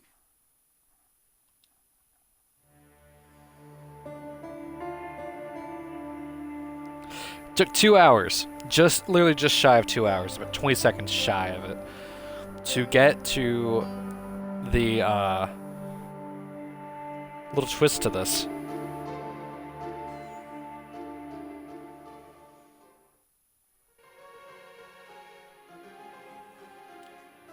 You sure know how to twist someone's arm. It's a deal. I will go with you on your trip. The name's Tama, by the way. But don't get too familiar. I turned to you as a last resort, after my father left no stone unturned to impede my journey. I will accept your departure and pilgrimage, on the condition you find someone in town to accompany you. And those were the words that brought me to you. It does not take a sage to realize that if my father was talking in those terms, it was because he knew it was impossible for me to achieve this. He already convinced everyone to not lend me a hand. It would not be hard for him to do by means of his influence. But he did not even consider you. A foreign rogue, a thief, who tried to steal the most sacred relic in our temple. The reason you ended up imprisoned in that cell. Yes, yes indeed. And I am glad about that. That made you, in practice, one more of the town's inhabitants. You would be able to leave prison, and I would be given permission to leave town and begin my journey to know the lands beyond the mountains. As payment for accompanying and providing me protection on the journey, You will receive something more valuable than the relic you tried to steal, once we have returned. Those were the words that ended up convincing you. Something more valuable? Are you sure you can offer me something like that? You inquire. I never lie, I answered. Never had I imagined that, as a result of that deal, I would have the chance of meeting someone like you. Someone who taught me more than any pilgrimage could. Who gave me something more precious than any treasure in the world. I know, I love him. Her mock voices are so, like, amusing. Who made me look into the world through different eyes. Eyes filled with bravery. The eyes in which I wanted to see myself reflected once more. I will save you.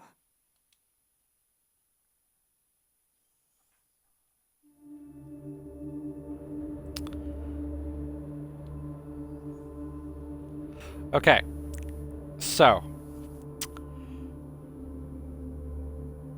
I am now Coco, and if you look in the bottom left, you see I have the Sword of the Necromancer. Now, there's a thing. If we go up here, you see we can just continue on. But if you look off to the left, the tutorial area is open.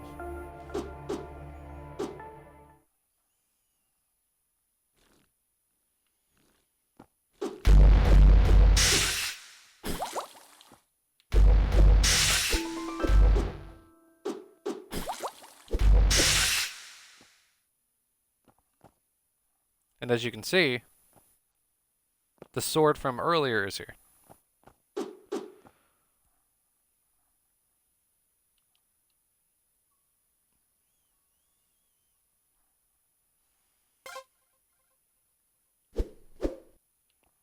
Now I have Thomas' sword.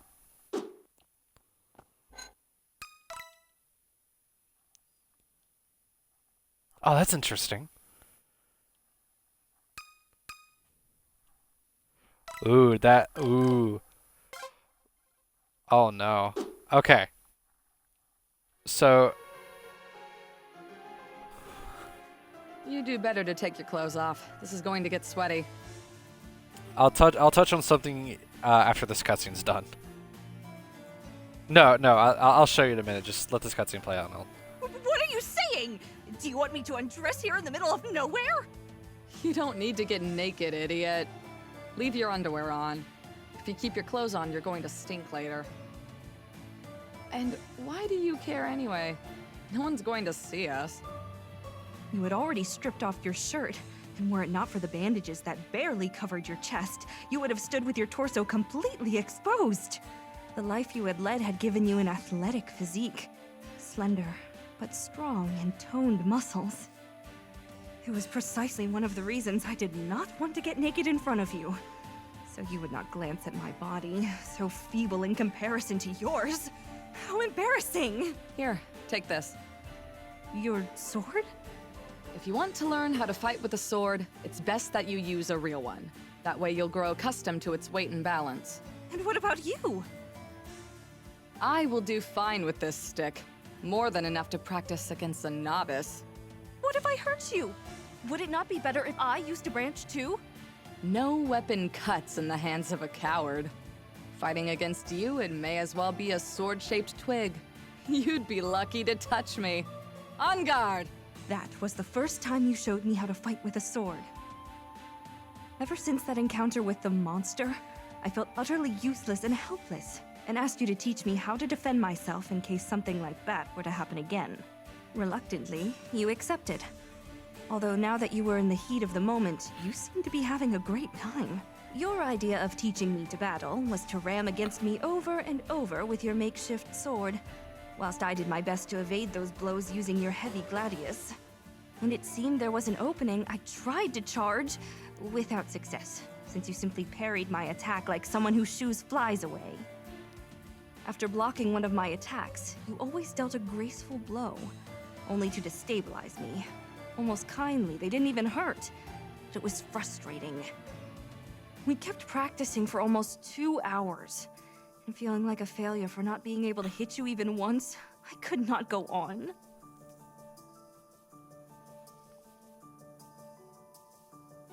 That's it? You're already tired? You've got no endurance at all. I was exhausted. Only lifting and brandishing that chunk of steel was enough exercise for me. But how can you move so nimbly? Years of practice fighting against bastards. Besides, my father taught me how to handle the sword when I was a child. He Skeevy. was the town's blacksmith and had to test his weapons with somebody. It is mesmerizing how you can wield this heavy blade as if it were nothing. You've been able to deflect all my blows with a simple branch. It's no big deal, you've just never fought in your life. You have to lose the fear of hurting the other person. You never even tried to hit me for real.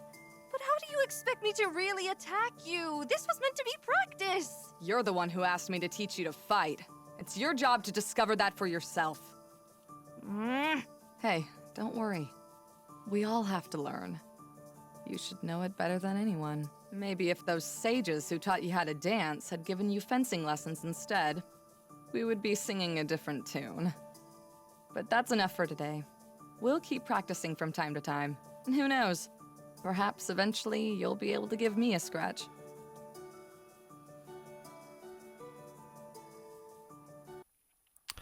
Okay, so since you brought up the question, no, it does not just get yeeted. If you just go back in, it's right there. Also, to touch on something else that I didn't realize happened, so this is something you're learning at the same time as me. I did not realize, if you look at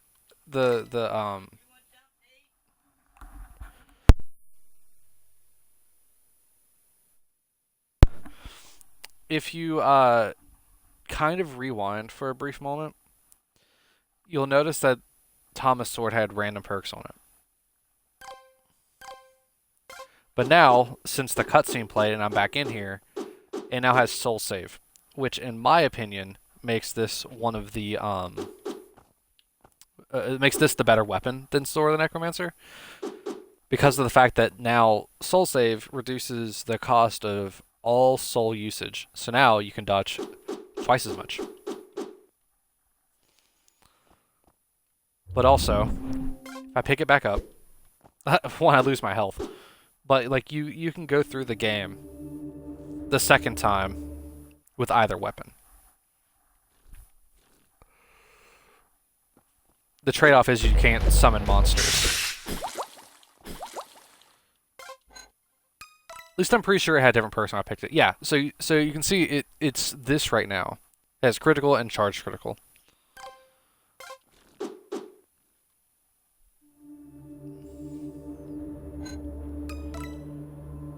And now when I leave, it now has slow charge and soul save. So I'm not sure if that was an oversight, or if, or what that's about. But I didn't notice before that it had different perks. But yeah, now I can dodge twice as fast. Or twice as much, I mean. Let's see here. Okay. I don't have anything in here, do I? I have this. Okay. So... here's the IR code scanner. I wonder if I can remember the one code.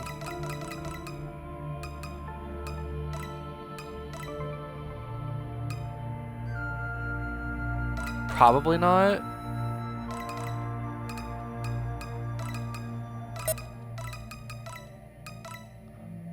No, that's not right.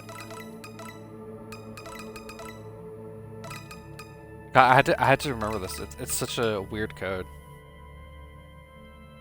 That's where the DLC extra kind of stuff is. No, that's not it. Damn, I don't remember this one off the top of my head.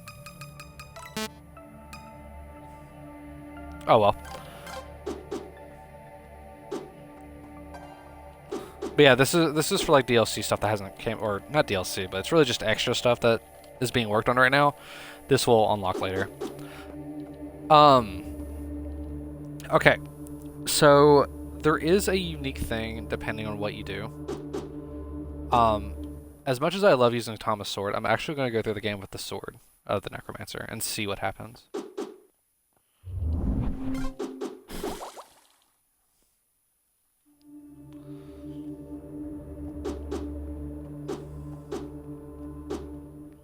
So pretty much, I'm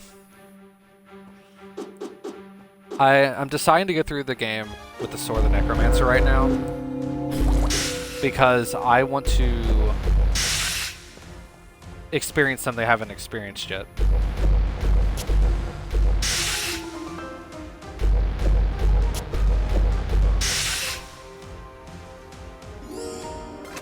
Right, what I wanted for Christmas. Definitely not items.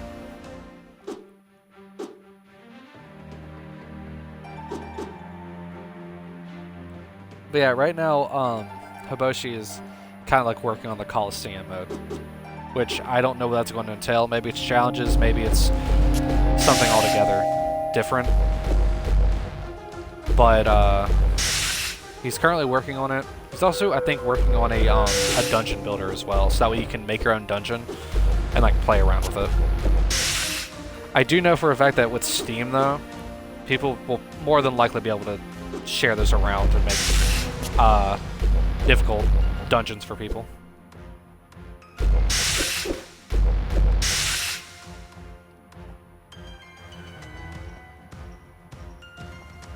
Oh yeah, I know, right? I can't wait for the difficult challenges.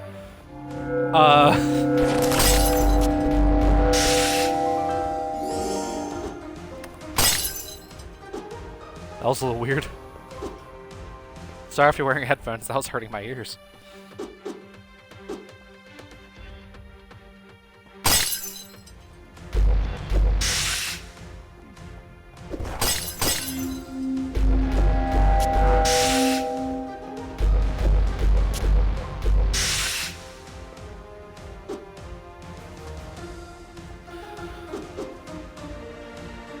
A lot of slime. That's increased damage, isn't it? No, critical.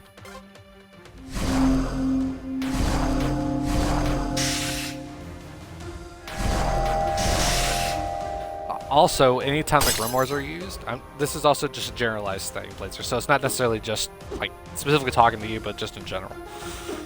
Like magic uses soul as well, and since I don't have soul save, I don't get to save on it, so use the whole soul. Sad noises.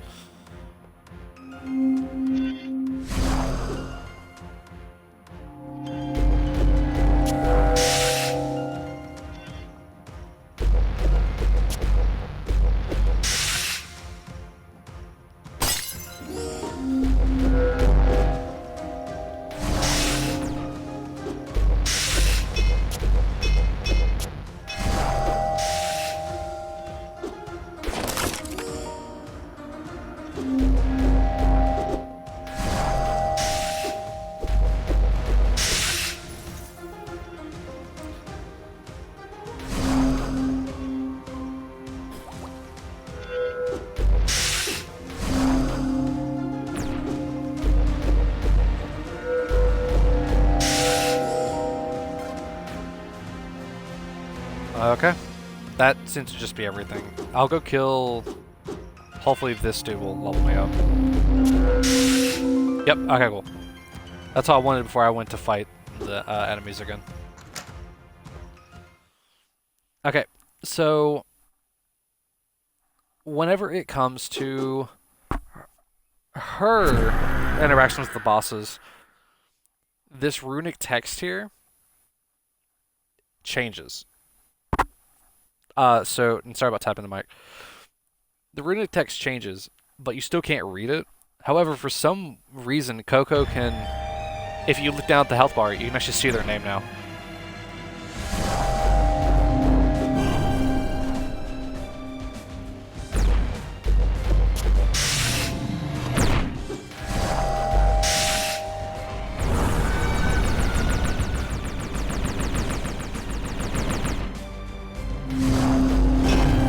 Oh wow, they activate super duper early.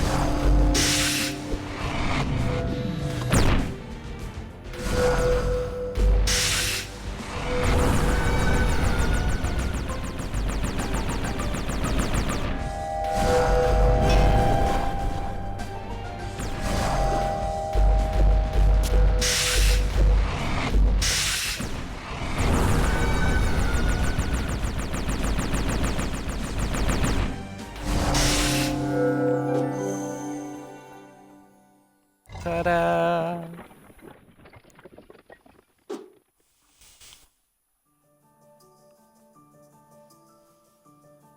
It was the first day of the pilgrimage. Nobody came to bid me farewell, except for one of the temple's priestesses, who handed over a bag of coins to finance our journey. Not even Father deigned to attend. But that did not stop me. We departed early with the first light of dawn. Just you and me on the way to Ethan, the first city on our itinerary. This was the first time I left Euda. A whole world before my eyes, a world that I only knew through books. I would finally be able to experience in my own skin all those words I had read. I had never before been able to observe nature around me so closely. I had to take notes. Along the way, I did not cease in my determination to observe the different animals and plants I spotted. You were always walking in front of me, several feet away, impatient. But I could not help it. That is how I spent the whole day. I was engrossed looking at some plants when I heard a noise behind me. As I turned, I saw it. A huge beast with gigantic fangs. The beast braced itself and lunged forward to ram me, and I could not do anything but run and call for help.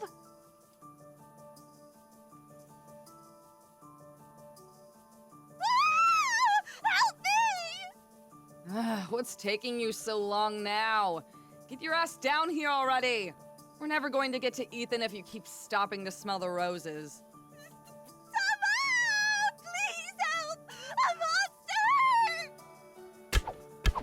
Thweep. I noticed how something brushed my hair, and then again, and then a great weight fell behind me. I turned around, and there was the beast, lying on the ground, dead. And stuck in its head 2 arrows resulting from 2 well-aimed shots. Good thing she wasn't using a recurve. Or the third arrow would have hit her. This, lady smartass, is no monster. It's just a wild boar. It is humongous. This is the first time I've seen one, well alive. It's good for being a Kickstarter, and not having, as far as I'm aware, not having any, like, known voice actors. Good grief. You killed it. And? Didn't you want me to protect you? There was a wild animal running after you, and you were screaming like crazy. What did you want me to do? Give it a kiss? You did not even hesitate. And you could have hit me with those arrows! That was reckless! Well, excuse me, princess. Hi, Link. I didn't hit you, did I? So don't complain. Look, we made a deal.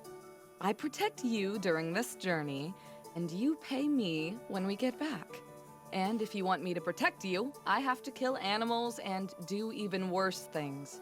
Do you understand? I am just so sorry that the boar had to die because of me. I must have startled it. Don't cry for our dinner. It's starting to get dark. We should camp here. Camp? What did you expect? That we would get to Ethan this very day and sleep in a warm, fluffy bed? Of course not. Not with you stopping constantly.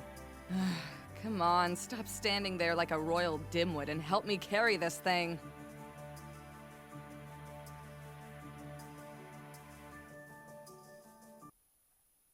Yeah, good old indie developers.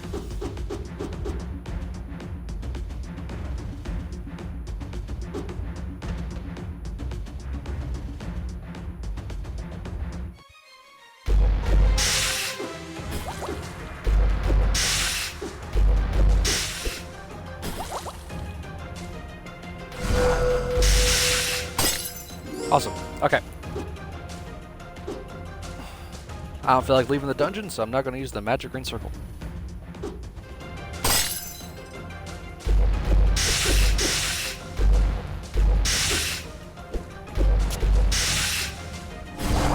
Ah, really?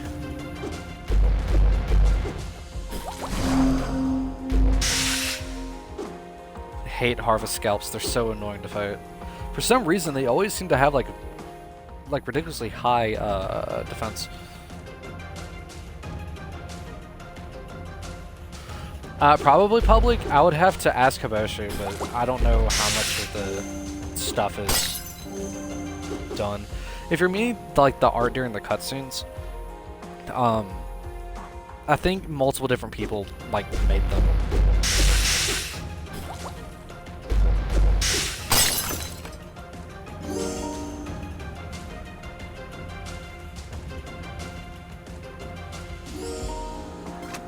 Cool, magic tonic, yay!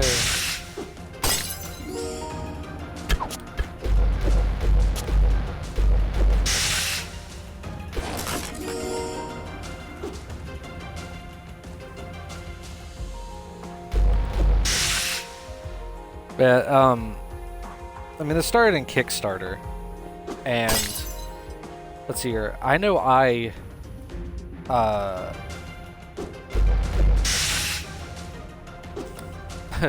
what's the word? Donated for it, and that was back in May. So this took like, well, I think it was already probably in production before. Like, I know I made my thing. I would say this probably, in my best guess, probably took about a little over a year to make. But I really don't know. I didn't really come into the scene of this game.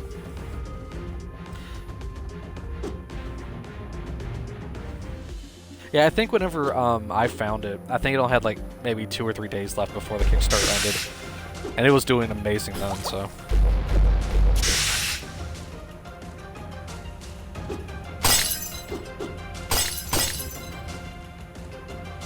Okay, so here's the boss room.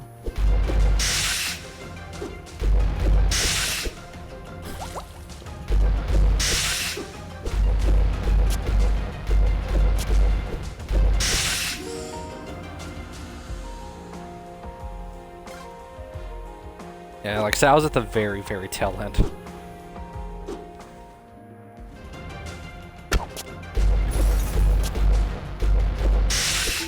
I don't know, I kind of only wanted the physical edition. I didn't really think having a collector's version would be, like, grandiose to have.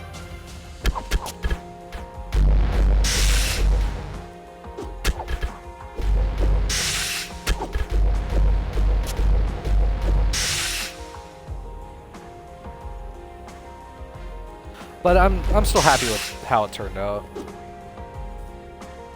I mean, I'm still playing it now despite the fact I've already beaten it several times. And I have to do this one more time whenever the physical edition from for the Switch comes out.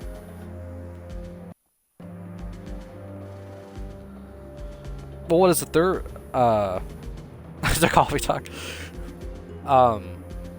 There is another game that I supported, and I can't exactly remember what it is. It's like something Delta or something or another. I have no idea. I didn't ask Hiboshi, who is the coder or programmer for this game.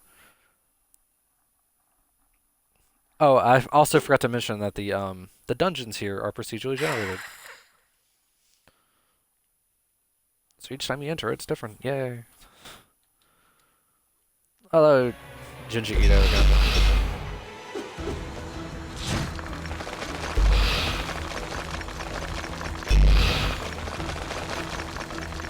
Oh, you hit me.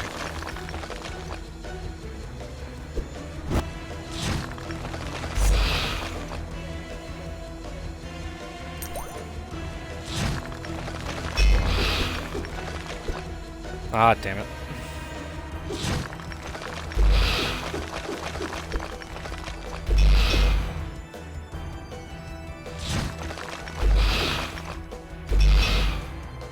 It's like fighting against a bull.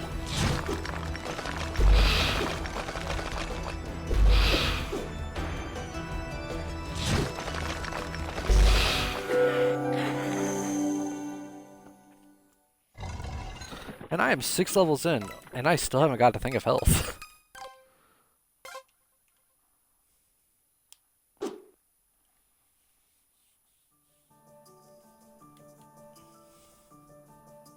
You always say that, but I do not think you are so terrible. Yes, you may be pretty rough around the edges, but that does not make you a bad person. You know, I just realized that the so this cutscene, granted, is different, but it's the same image, just flipped flipped perspectives from earlier. Because earlier we were on the other side of Coco, looking at Tama in the background. I'm not talking about my lack of manners. I'm talking stealing, lying, deceiving people since I was 9. Since such a young age. Here, give me just one moment, actually. I'll be right back and to continue this.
Yep. It was then when the bandits took me under their protection and made me live like one of them. Hi, I'm back. Wow. You were quite the gifted child. Not how I would have put it, Princess. What happened? How did you end up in such a situation? Long story short, my father died coughing like an old man. We never knew what he caught. After that, my mother decided we had to leave town and go to the capital, where some relatives would take care of us. Before we could leave, she also fell ill and died from a high fever. It was probably the same disease. So how did it not spread to you? I am so sorry. Don't be. It's been 10 years already. What did you do after that? Being the stupid child that I was, I had the great idea of following my mother's plan on my own.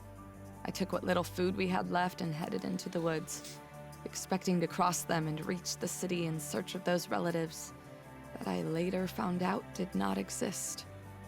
Alone? A completely foolproof plan, if I do say so myself. Food was running scarce, and I kept wandering for who knows how long. Just when I thought all hope was lost, I came across a group of bandits that had just robbed some travelers. I guess the boss felt pity for me, so they took me in. Well, at least you were fortunate enough to meet them. You've got to be joking. Those sons of bitches made sure I never forgot my debt to them. And shortly after taking me under their protection, they forced me to rob city folk, or else I wouldn't get any food for the day. Good grief. Since I was smaller and more agile than them, they also used me to sneak into places. So that's what I had to do to survive. Spoken like a true Catwoman. Mind you, I'm not trying to justify myself to make you feel sorry for me, okay?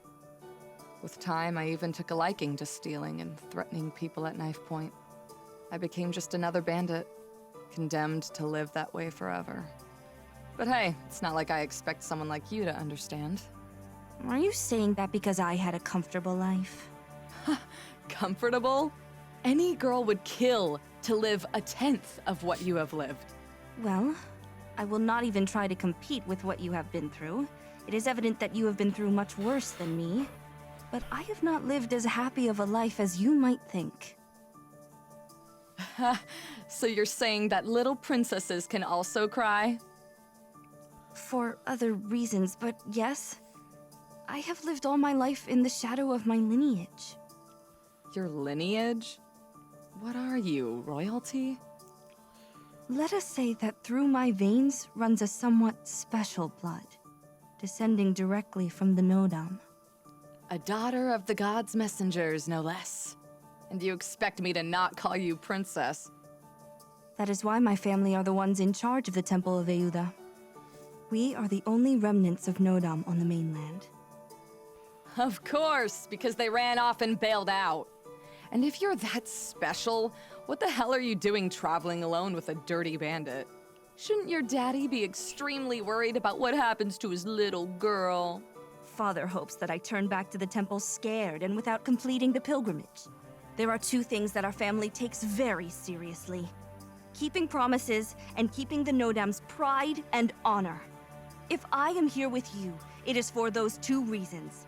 I want to bet against my father, and his pride prevents him from even trying to clip my wings. Oof. Well, well. So you played your cards right and got away with it. And why so much interest in the pilgrimage? Apart from the learning thing. Precisely to fulfill a promise. I promised my mother. I swore on her deathbed that I would not make the same mistakes as father. And that I would truly help people. So your mother's dead too? And it seems that she died in a similar way to yours, 6 years ago. Since then, I have had to carry all her responsibilities, in addition to continuing my education. And even before that, I spent my life preparing for that moment, night and day. What a coincidence. It is what a descendant of the Nodam is supposed to do. So, what worries you is having to meet the expectations of literally everyone, of an entire continent. I was speechless. You could infer how I was feeling exactly just by hearing that little about me. Thank you for understanding. Unlikely as it sounds, you are the first to do so. Throughout my life, everyone just told me that this is what you should do, regardless of what I thought. It is precisely because of my duties that I had to make this pilgrimage. This would be my only chance. Why is that? I turned 20 years old a few months ago. When I turn 21, according to our traditions, I must lock myself in the temple forever. I won't be able to walk the streets of Euda. So, this pilgrimage is a way to delay the inevitable, right? You said this could take a couple of years. Indeed. And I plan to make good use of them. Oof. Playing your father like that? How dare you? Oh well. On to the 3rd floor.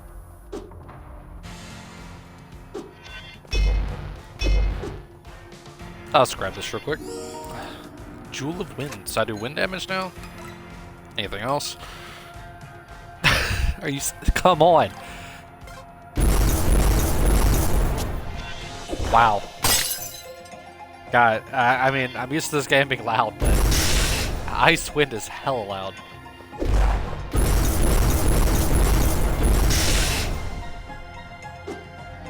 I'm doing Ice, Wind, and Dark in one attack.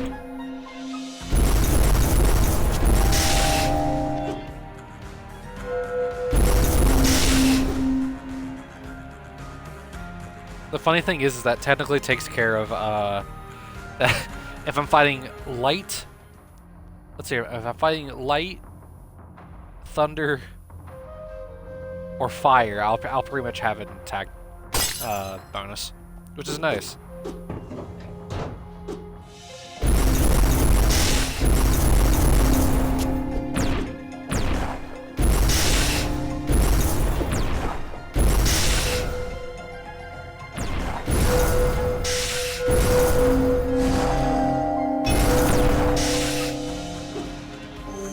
Thank you for your patronage.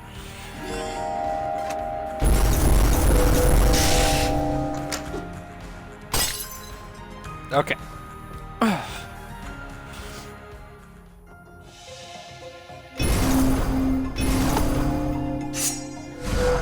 Oh, whoops.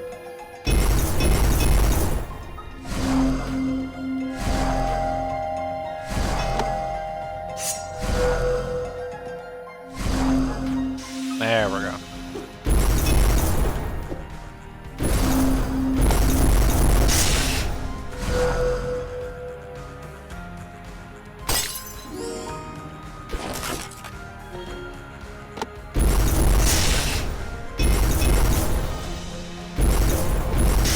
Damn it, man. The funny thing about this is I can actually revive them since I'm using this sword, the Necromancer. If I was using Thomas' sword, I couldn't revive them.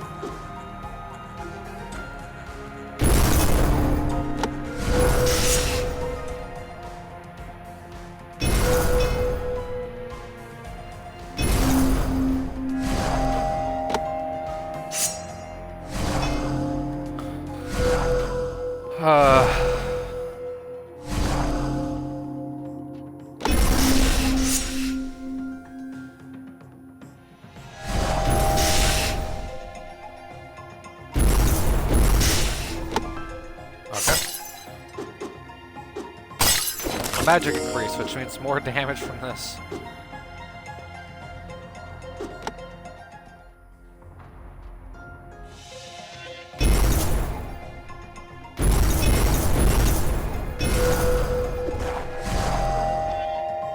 Oh, whoops. Trying to use something I don't have energy for. There are a lot of Dalahans, man.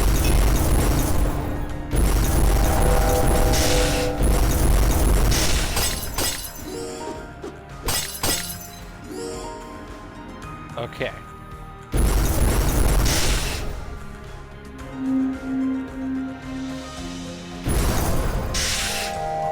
It's probably gonna miss.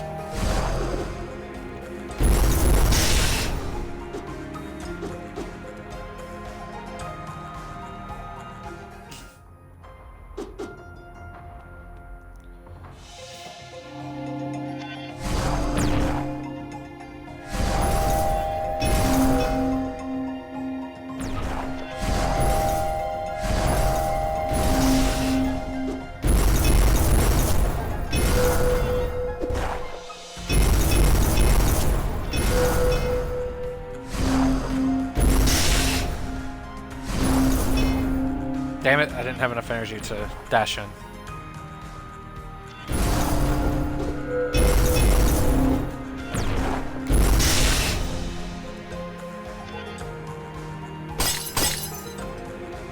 Some enemies require you to dodge around them. I mean, like the Emters, for example, they're kind of annoying as well. Because, like, you don't have to necessarily dodge through their arrows. Because there's enough space between them if you get far enough away.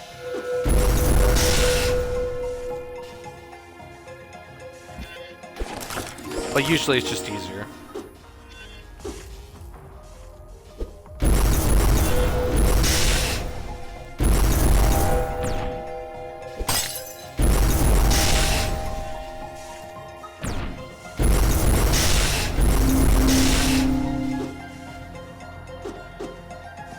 Okay. Still haven't found the key, or no, I have the key, I haven't found the boss room yet.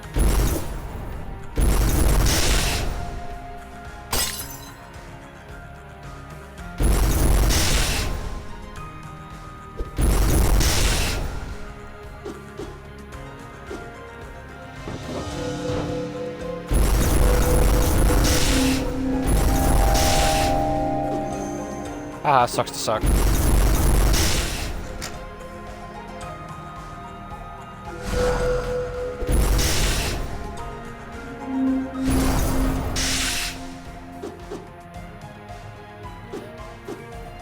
Oh, a fairy.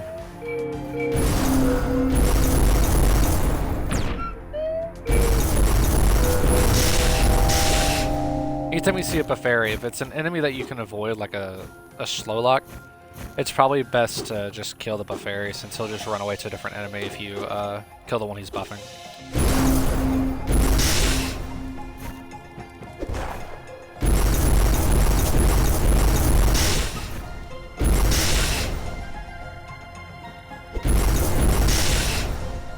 Nice. Okay. Since this is a joint room over here, I'm gonna check here first. Nope.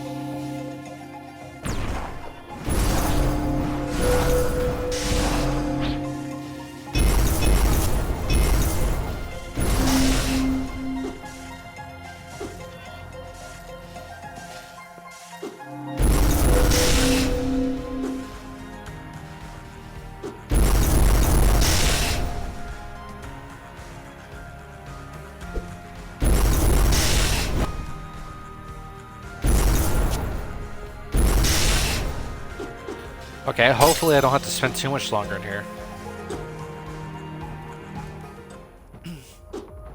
Okay, so let's see if it's over here. Good old dungeons. Yep, okay.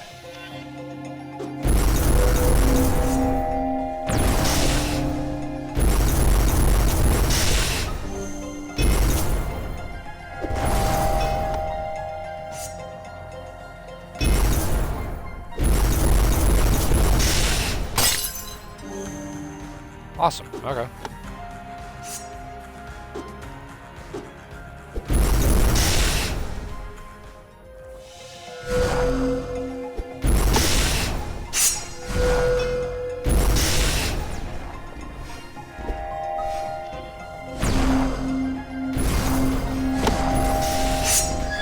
Damn it, I didn't mean to walk into it.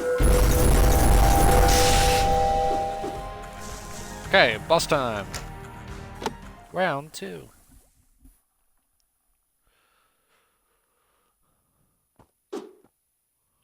Hello, Skeletor.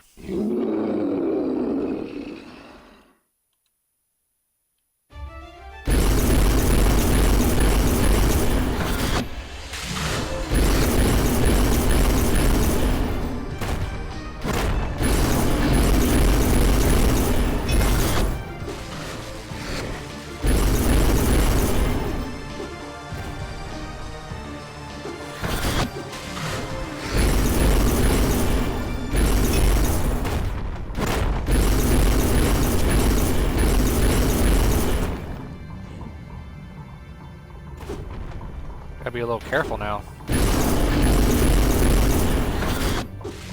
Doing a lot of damage and I don't have any kind of protection.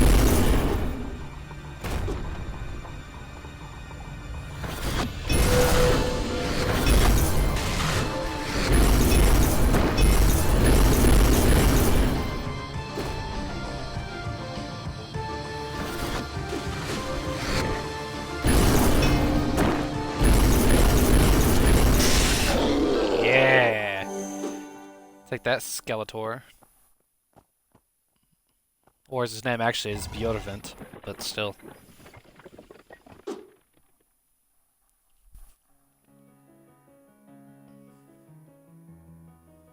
you for everything, Miss Gold. It was my pleasure. Keep practicing what we learned. We will. A month had already gone by since we arrived in Undira, meeting their people and hearing their problems. One of the things that worried me the most when we arrived in the capital was the number of kids, some really young, who wandered in the streets unattended while their parents worked to put food on the table. The older children spent their days doing hard work that clearly should be the responsibility of an adult. After locating all their parents and talking to them, I was able to convince them to let me give classes to their kids so they could learn the basics. Persuading the adults was not an easy task, but luckily, most of them were Nodam faithful. So my status as a future high priestess helped me to gain their trust. Is it finally over? About time. If it were up to me, I would stay with them until they grew up and teach them everything I know. But we must continue on our journey. Besides, we agreed with their parents that this would be all the time we would have with them. Great. I was starting to take root. Really don't like spending so much time in one place. A month. I think this is the first time since my parents died that I slept so many days in a row in the same city. You should know that I only decided to stay here because of you. What?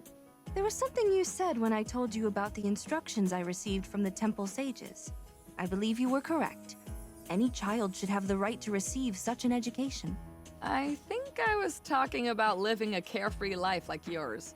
But if you could make something good out of my nonsense, then I'm glad. Don't you believe the same? Most of these kids don't have a future. I don't know how reading and writing could change any of that. Chances are they'll go back to their usual lives now, and all the time you've spent on them won't mean a thing. If they can read and write, it will be easier for them to build a future for themselves. As long as at least one or two of them do that, I will be happy. They will be able to learn from those who came before us, discover new things on their own, and pass that knowledge on to those who come later. Do you not find it wonderful? I managed without any of that. Wait, what? You cannot read? What's the point? You don't need to read books to steal them. Also, it's not like I had someone to teach me. Shouldn't you learn how to at least have basic understanding of reading at 9? Well, that will change. I promise. Oopsie daisies. We went to a secluded place and spent the afternoon among books. By the way, in Tama's hair is a flower. In the previous little shot, you could see a kid was giving her a flower. You learned surprisingly fast. Even though you did not seem to put much effort into it, and you were doing this just so I could stop bothering you.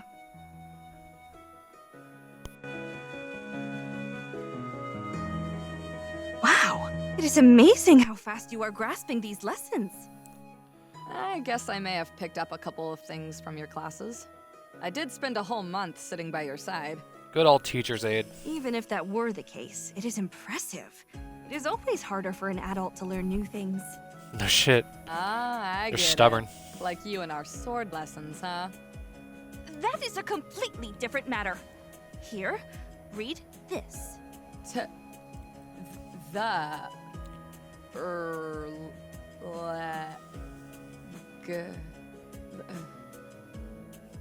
Legend. Where'd the R come from? There. Who's the one reading? You or me? Sorry. The Legend of the Necromancer. What does that mean? Necromancer.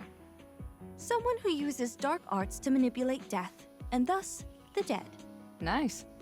So what's it all about? If I have to read this thing on my own, it's going to get dark before I finish. But that is precisely the right way to learn. Well, since this is your first time, I will make an exception. But from now on, you will have to read it all by yourself, all right? Ah, yes, talking to a child. Legend says that deep within these mountains, a heretic violated the will of the gods in order to achieve eternal life. The heretic succeeded in this aberrant attempt and created a tool for forbidden rituals that would grant immortality, and perhaps even bring back the dead. Over the centuries, many have tried to claim that power for themselves, but all they found in the Necromancer's crypt was their demise. And I feel like that's what the Skeletons are. That and the Dollahans, but... They say that the instrument the Necromancer created is also a weapon. They call it the Sword of the Necromancer. I just want to point out, why would a Necromancer need a sword? Necromancers are about magic. If anything, it should be a dagger. Ooh, spooky. So this is just a campfire story to scare the kids, right? That is how most people see it, but it is indeed a true tale. This is something that happened a long time ago. Super long ago. Seriously? You expect me to believe that? Do you remember what I told you about my lineage? Aside from taking care of the Temple of Nodam, we are also in charge of transcribing their history. The Necromancer was reduced to a folktale, but he did indeed exist at some point. And if the heretic was as successful as the story says, he ought to still be alive. Ooh. So you're saying that there are dark sorcerers around? Come on. I never lie. I think we are alone now. There does not seem to be anyone around. I did not want you to consider me a liar, so I opted to use my magic. That way you would see it with your own eyes. Something simple but flamboyant, enough for you to believe me.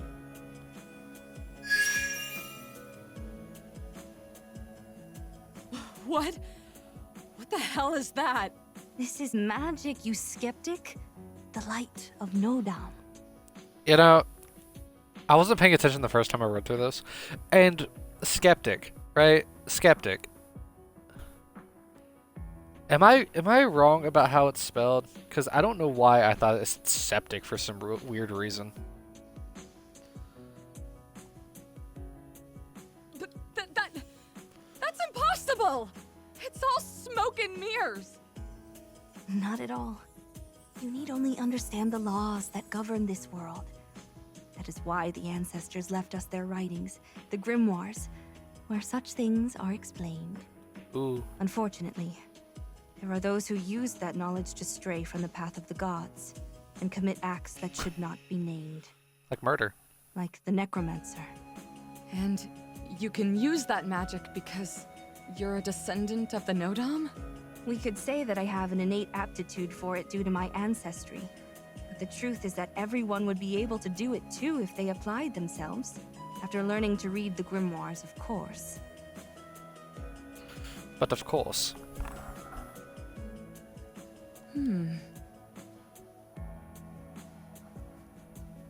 So are you interested in reading now? You looked away like an embarrassed child. As if trying not to be heard much, you answered.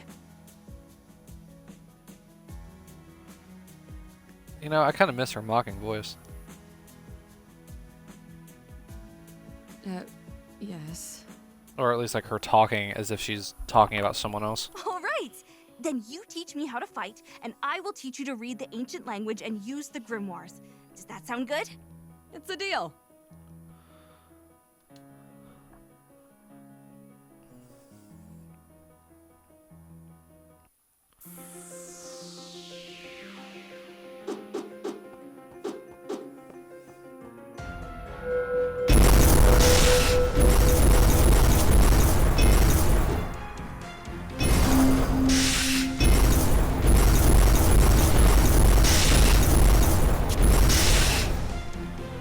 Talk about a rampage of just sound. Holy hell.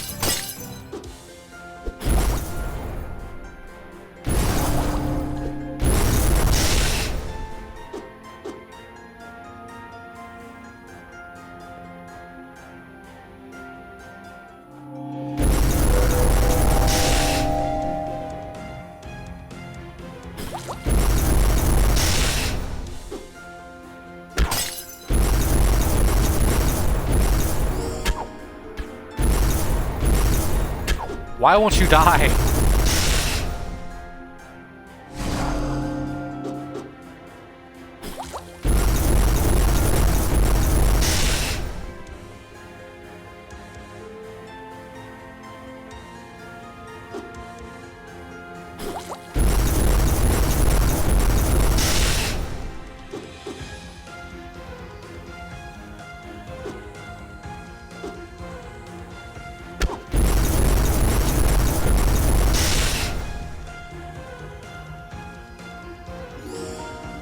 Oh, I finally got a halberd.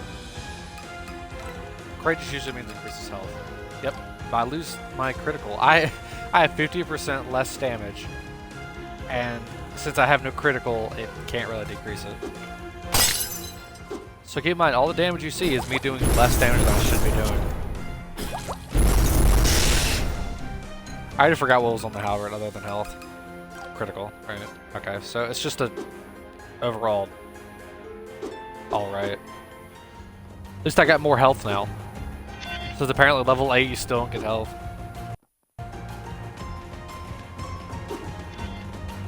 Jesus Christ, I'm off the map.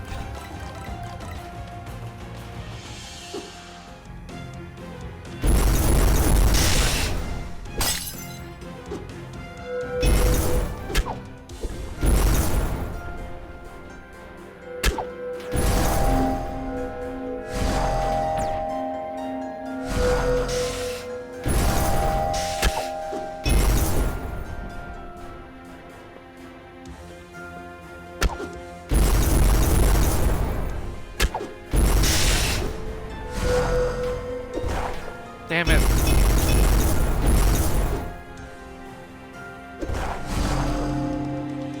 Wow, you have a lot of health. They always seem to have more health when I'm not paying attention to it.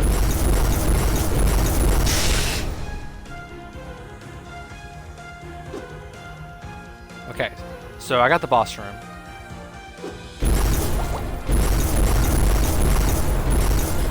So these fantastic little dudes are called trolls, and they really like to play the percussion.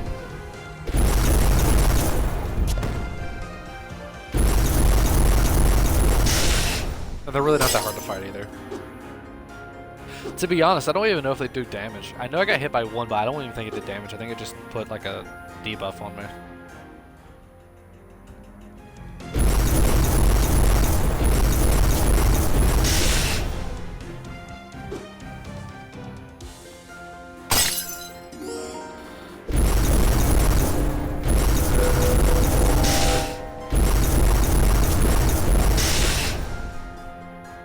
As much health as they have, they don't get much experience.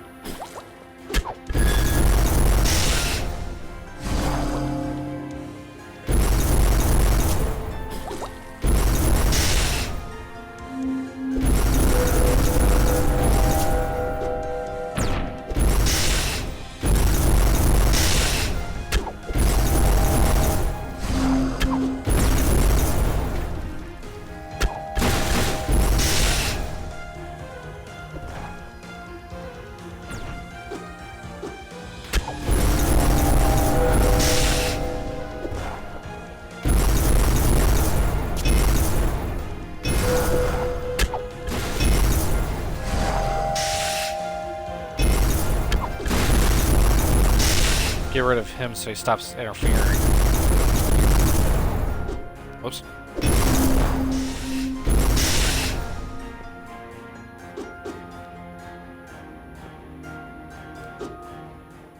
Okay, chest. Maybe now I can get rid of the, maybe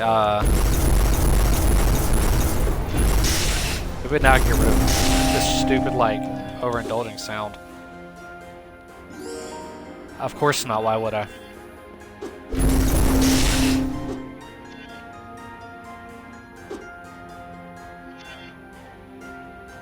Okay, locked room.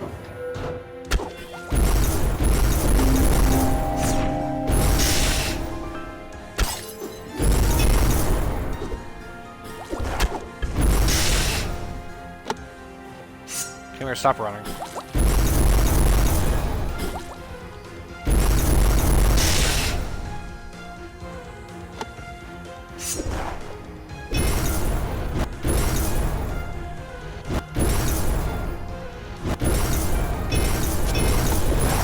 Damn it. There we go. Okay, what is your thing, dude? Plus 3 hearts. No wonder the damn dude had so much health.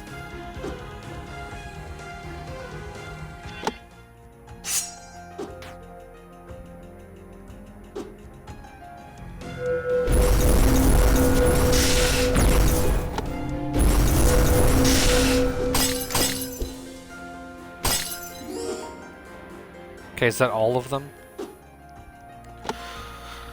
Now for the long trek back up to the cafeteria that's above me.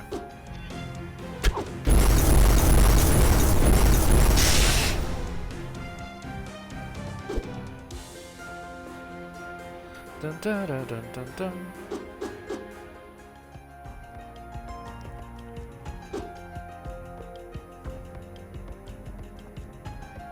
Great. That's a big locked room.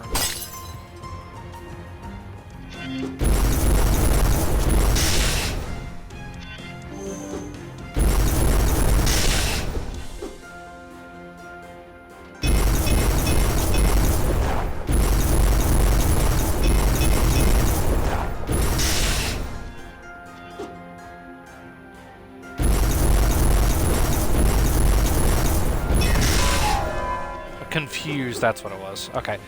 So something that's a little bit more confusing than even more so is the fact that whenever you dodge with Confuse, you dodge in whatever direction you're actually holding.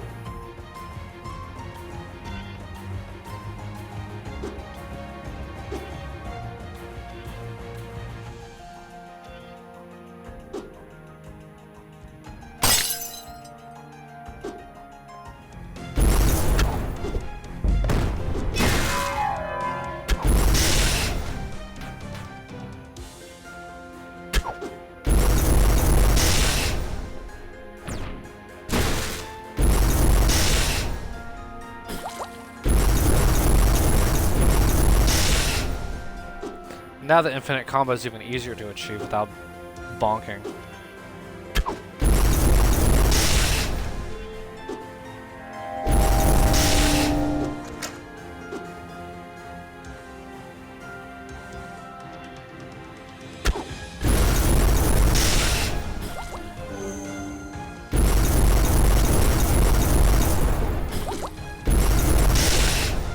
Huh. Amulet of Stun Guard, I get Stun Prevention, Blind Prevention, and Light Weakness. Light Weakness? It's fine. I'd rather, like, have my damage back to normal.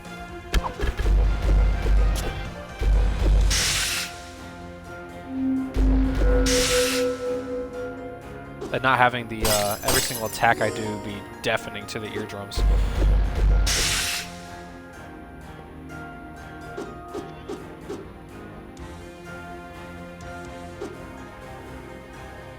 Oh, here we go.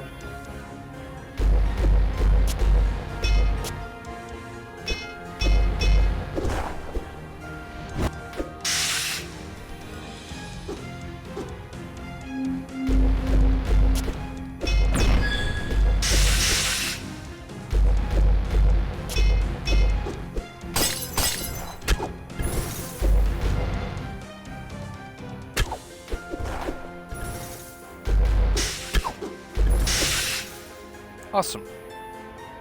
Awesome sauce.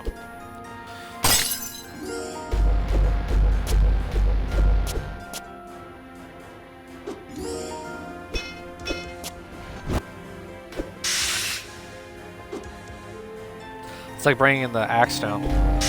Get it? Because it's a whole line.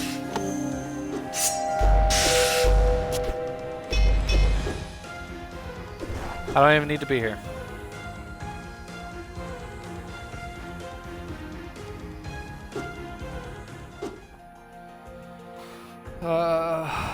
It's such a long run back.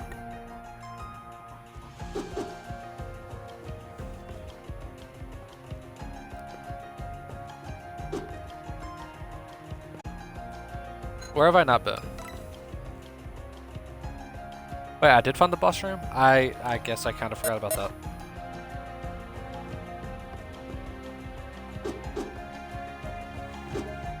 Listen, I never said my memory was perfect.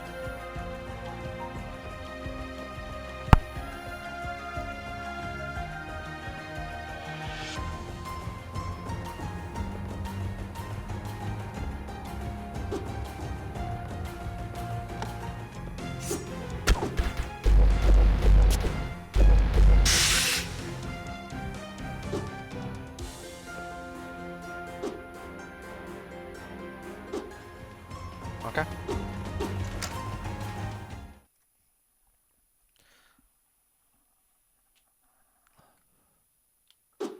King Skeletor.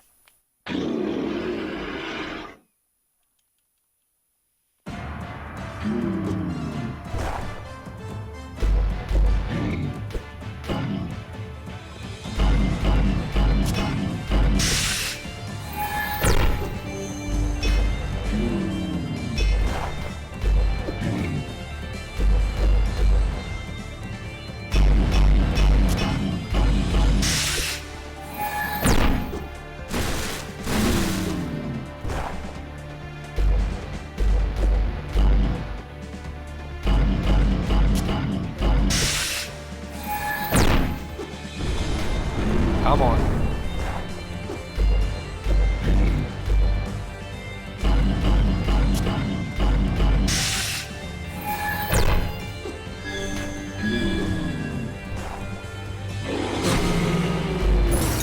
Damn it.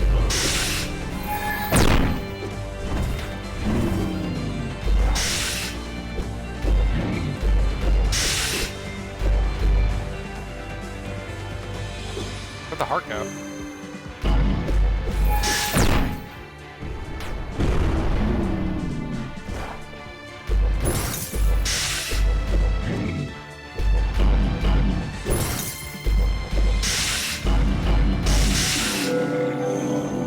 Okay, cool.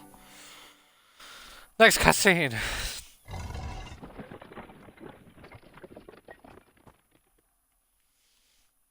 These bosses, I just don't have the right equipment for them, man. Shit! That hurts. Hold still! You were such a bad patient. You never stopped moving, and I could not heal your wounds like that. You had a horrible gash in your side from that fight. Doesn't look so good, huh? Quit worrying yourself. It is but a flesh wound. I will be able to treat it if you just let me do my job. Nobody told me that other than being a priestess, a dancer, and a teacher, you were also a physician. As I stated before, the sages in the temple instructed me across all areas of expertise. Where did you get that dancer thing from? Yeah, so you've mentioned. I just didn't know that medicine was also part of the lot. Most certainly. Just allow me to apply this ointment. Don't! That stings! Ouch! This is your fault for pouncing on those bandits without thinking. Hey, this is no way to treat a patient. Go blame those dumbasses. They're the ones who shanked me. Truth be told, you were very brave back there. The townsfolk will be very grateful to you for scaring those scoundrels away. Hopefully they will leave this town alone for a long time.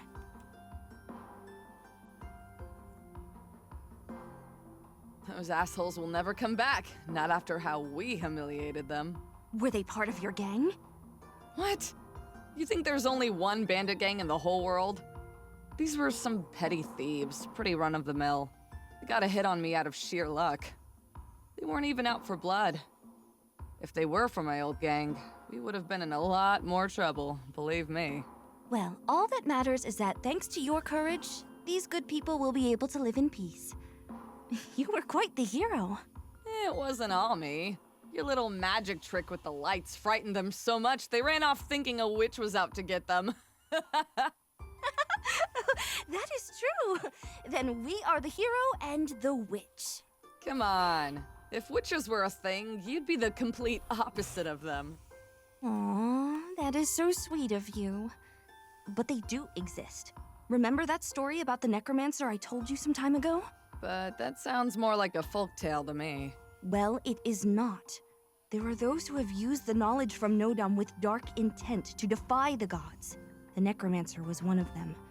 Maybe the one who committed the most unforgivable offense. Well, you have to admit that reviving the dead and being immortal has its perks. No, never! That is against the will of the gods! No matter how much it hurts us, that is how it should be. Everything has a beginning and an end, whether we like it or not. That... Oh, it's fuck, sorry. Said the priestess who has spent all her life locked away until now and will lock herself up again once this journey ends. Hey, Ouch! That was on purpose. That was because you did not stop moving. It seems I will have to rely on less orthodox methods to heal you. That was my last resort. The wound was graver than it seemed at first look, and I was afraid it would fester and become much worse.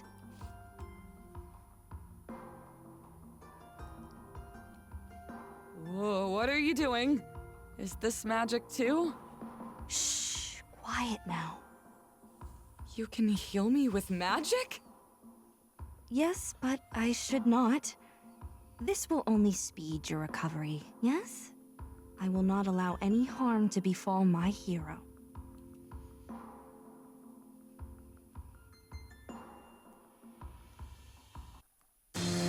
How sweet. Okay. Floor 5.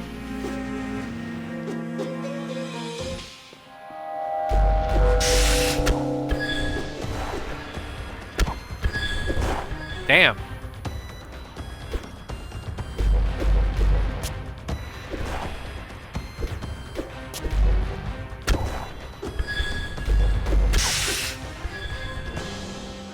Come on, do it again.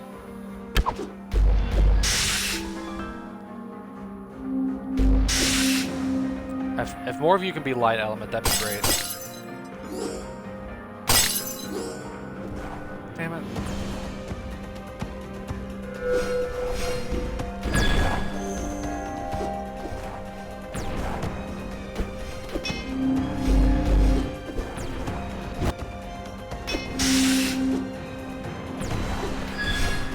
Oh my god.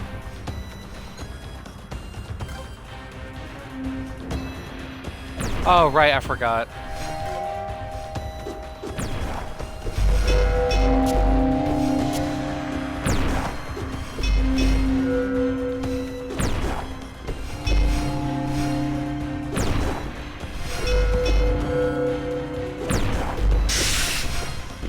I completely forgot about that glitch. So there's a glitch with Tama's sword that is fixed on Steam but not on console quite yet. Where if you're in damage and you end up going to like one of these menus, like where you're switching out equipment, it'll heal you. And it's only because of Tama. No. Hold on a sec. I have something that has heart, right? Okay. So it's because of the heart plus 2. Anytime you have a heart plus thing, if you go into any kind of like switch inventory kind of thing, it gives you health.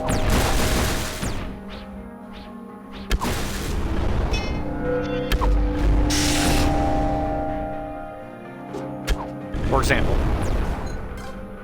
Just doing that. I forgot about it until just now.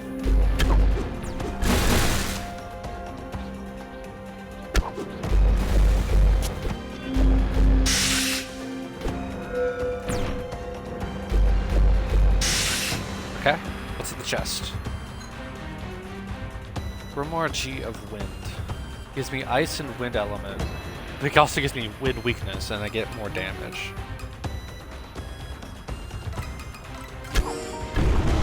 Damn it! Why are you running?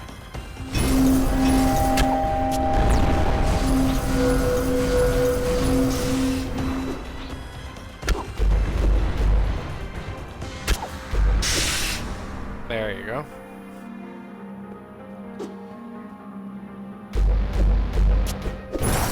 Okay.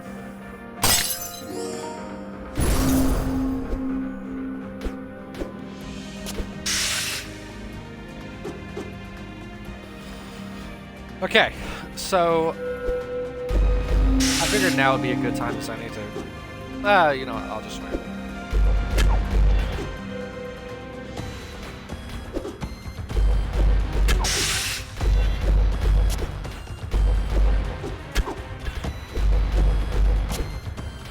Oh my god.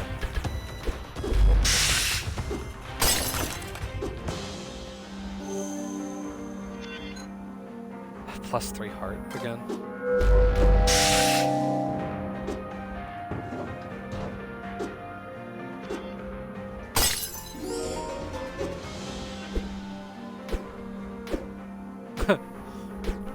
It's like poking a barrel with a stick.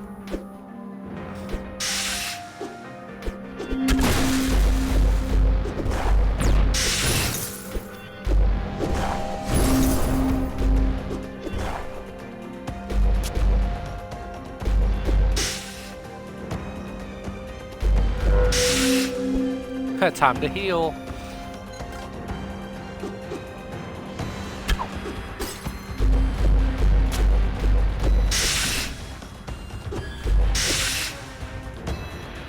Still another enemy floating around somewhere. Ah.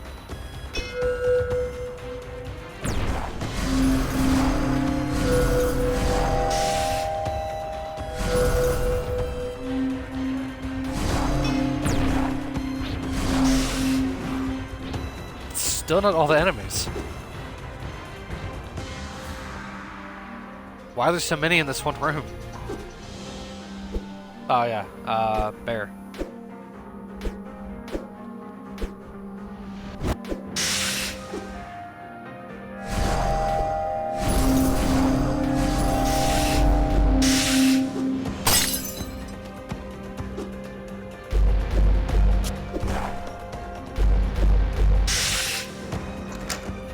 God, finally.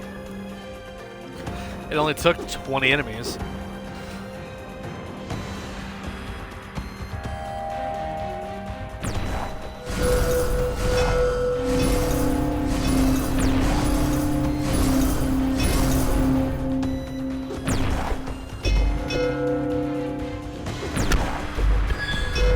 Oh my god.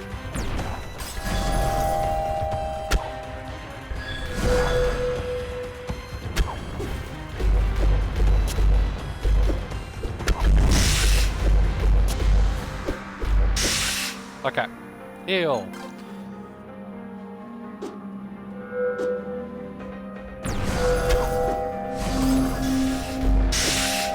Jesus, what was your thing at? +3 again. Oh yeah, speaking of which, what is your defense? 3.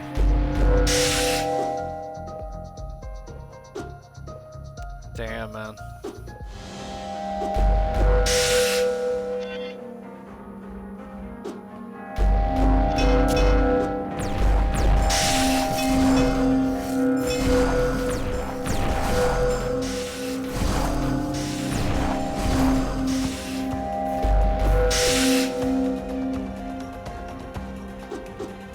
Okay, moving on.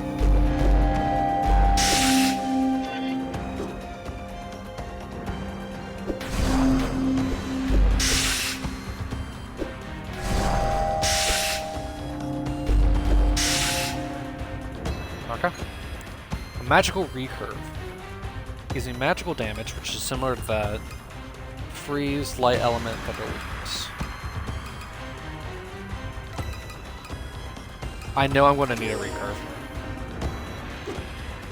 So recurve, unlike normal longbow, or normal longbows, recurve, unlike longbows in this game, shoot 3 arrows.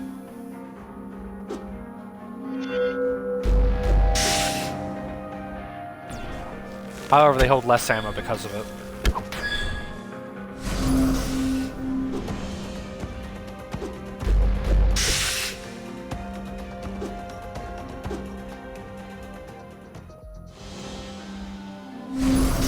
Oh, whoa, okay. The good thing about him is that each hit counts as in one individual damage.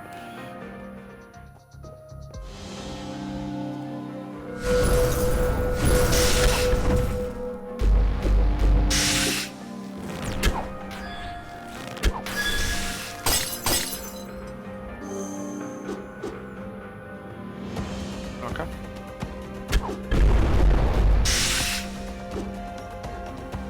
Getting good like level progression in this one.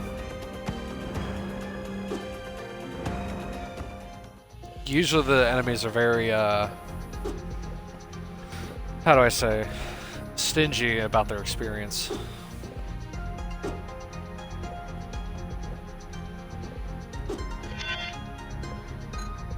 For more R of weakness, I lose damage and critical? Hell no.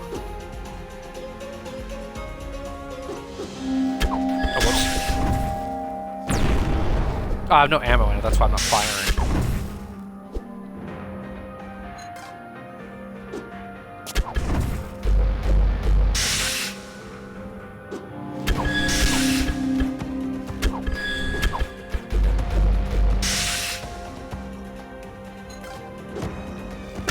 Might as well let it reload.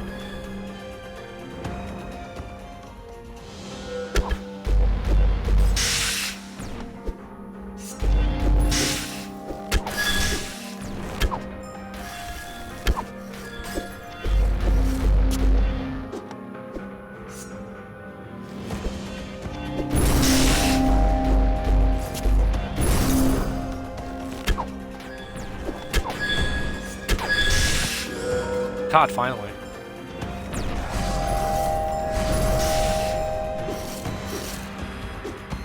With the amount of enemies that are just kind of floating around here, I probably could have hit level 12.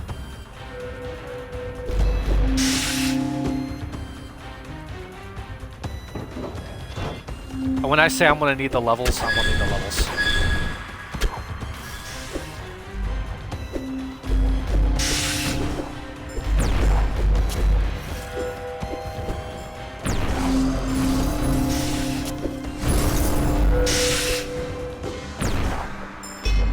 And since the game's being very generous with enemies, or with the enemies that give a lot of experience, I think it's worth getting level 12 and then going to fight the boss.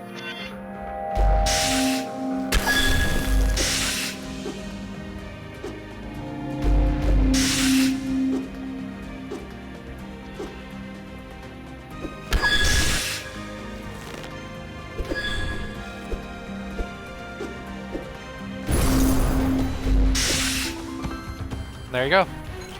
Level 12. Now let's go fight the final boss as soon as I kill the rest of the enemies in here.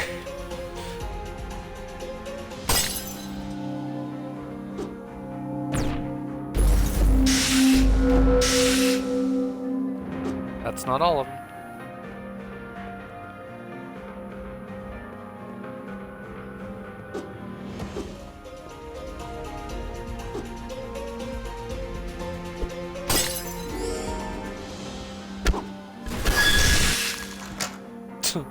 Fuck that imture.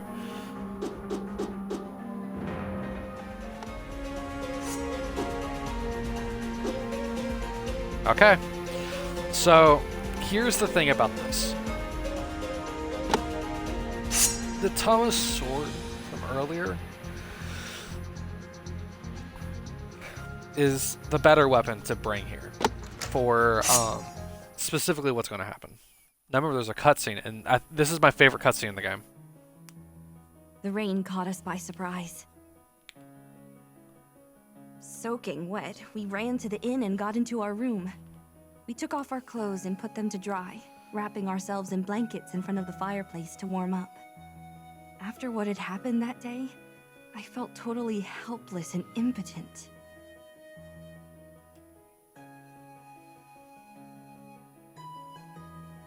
And being naked and freezing only added to that feeling.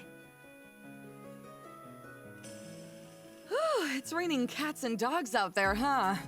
We're totally drenched.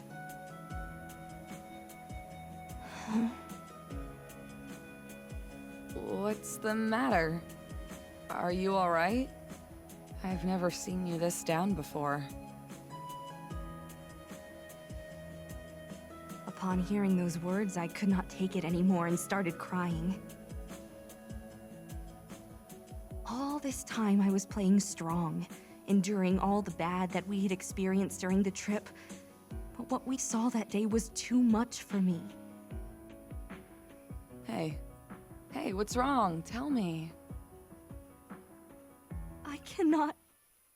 I can do nothing. It's about what happened this morning, isn't it? It's not the first time I've seen something like that, and it won't be the last. Shit happens. Don't dwell too much on it. Do people really suffer so much? Such is life. I am useless. What? I am a fraud. I will never be able to help people just like Father. Now I understand everything. Now I understand why he gave up. I am completely useless. I cannot change anything. Hey, that's not true. You've helped so many people during this journey, remember? I mean, you can't help everybody, but that's just life. You can't be everywhere at once. But what is the point then? Even if I could help some, there will always be people suffering in every corner of the world. It is so crushing.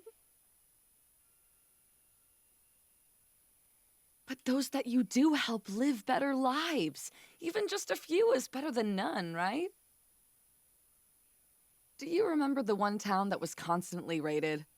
Thanks to you, that won't happen anymore. Or at least for a long time. And for that time, those people will live in peace. But that was thanks to you and your strength. Without you, we would not have made it this far. And as soon as we return to Euda, I will have to stay, and you will leave me. I will be powerless to help anyone!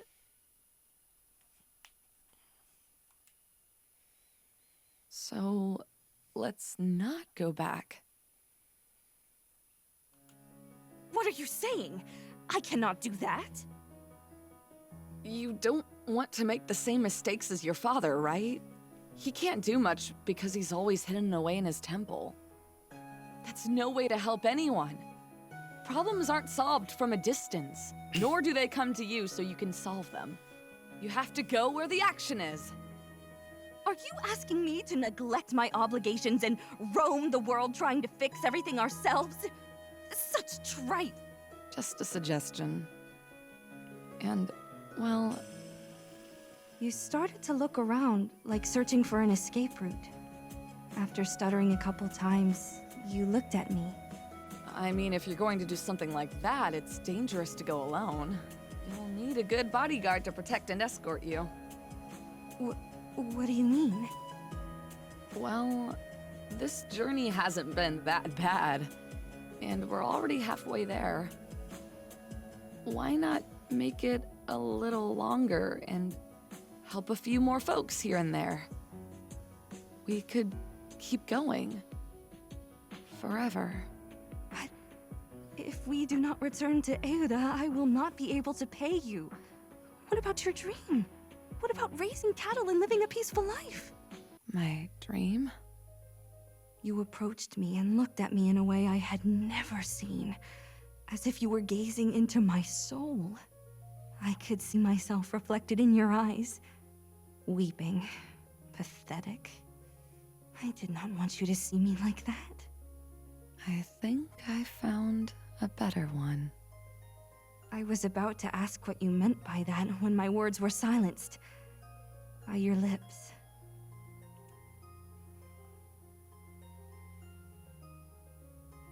You leaned towards me and kissed me. It was so warm and sweet. I would be lying to myself if I said that the idea had never crossed my mind. We had been traveling together for many months, living the day-to-day, overcoming adversities, knowing each other. I had long been seeing you in a different way, and I had my suspicions that the same thing was happening to you. And you just confirmed it to me then. Far was that stranger with whom I spoke to from behind the bars of a cell. You became my bodyguard, and little by little, a friend. And now you were much more than that for me. Someone irreplaceable. Was that good? Is it fine for me to take your dream away? Do I even deserve something like that from you? You stopped kissing me and glanced at me as if you were asking yourself if what you did was the correct thing. You looked worried.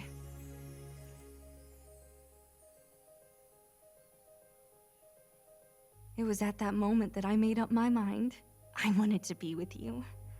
And I wanted to keep helping people. You were right. We had to continue traveling and never go back to Euda. And what if that meant not fulfilling whatever was expected of me? It was time to do what I thought was convenient. But what I desired the most in that very instant was kissing you and loving you all night long.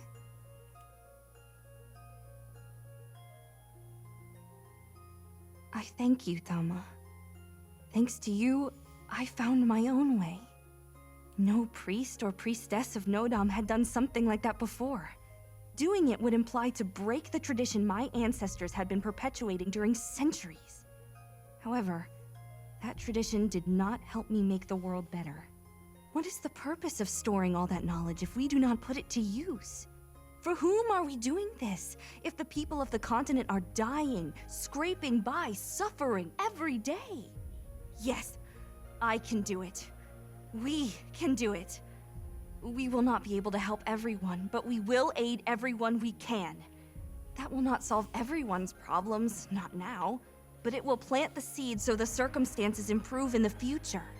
Not for us, but for those to come. I saw myself reflected in your eyes once again. There was no longer a trace of that sad girl, but of a completely different person.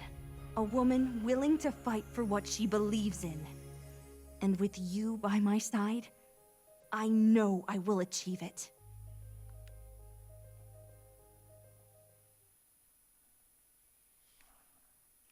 Such a lovely moment. Such emotion. Such love. Now to ruin it. Run away. Please.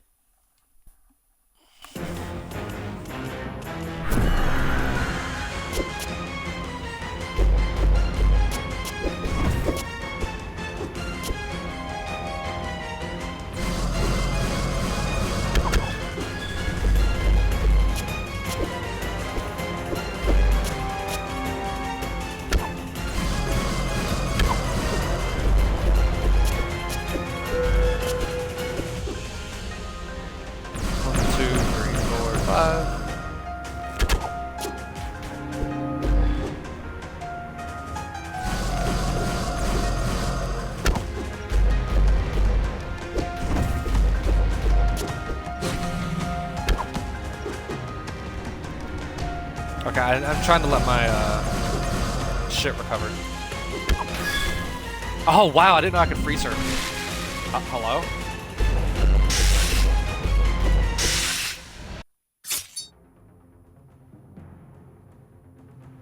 I am so sorry.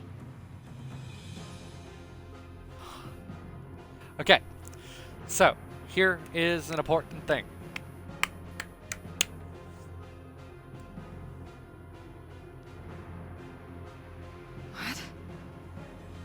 What are you doing? I am sure this will be enough to break your deal. A life for a life. He said something like that, right? With this, I break the pact, Necromancer. Set Thumma free!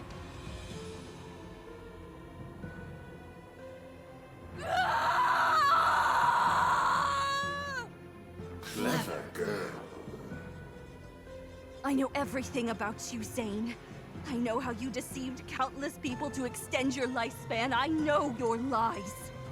I am not going to let you do the same with Thumma! Be gone! This is not over. I am eternal!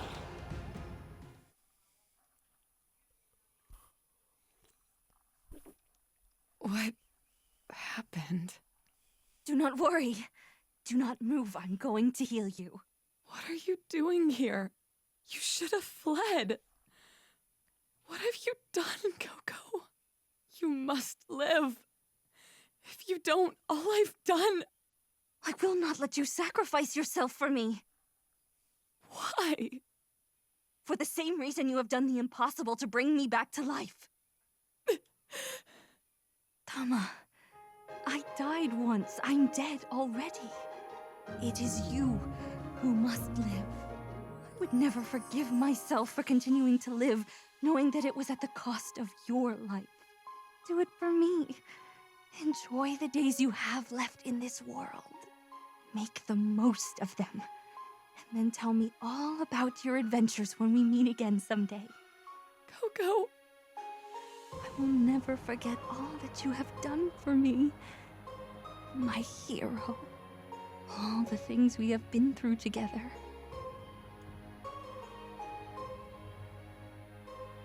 It seems it is time. The Necromancer's spell is starting to wear off.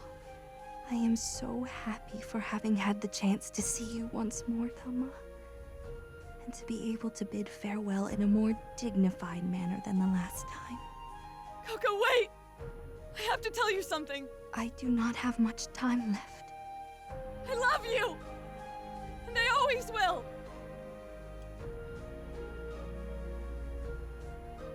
I love you too, Thumma.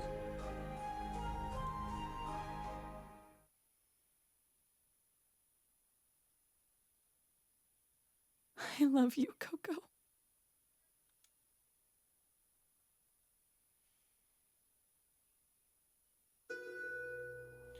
Okay.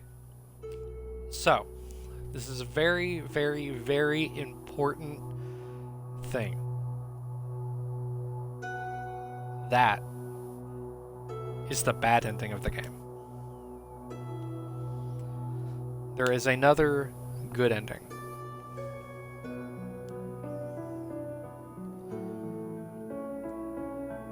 But I'm going to save that for another day.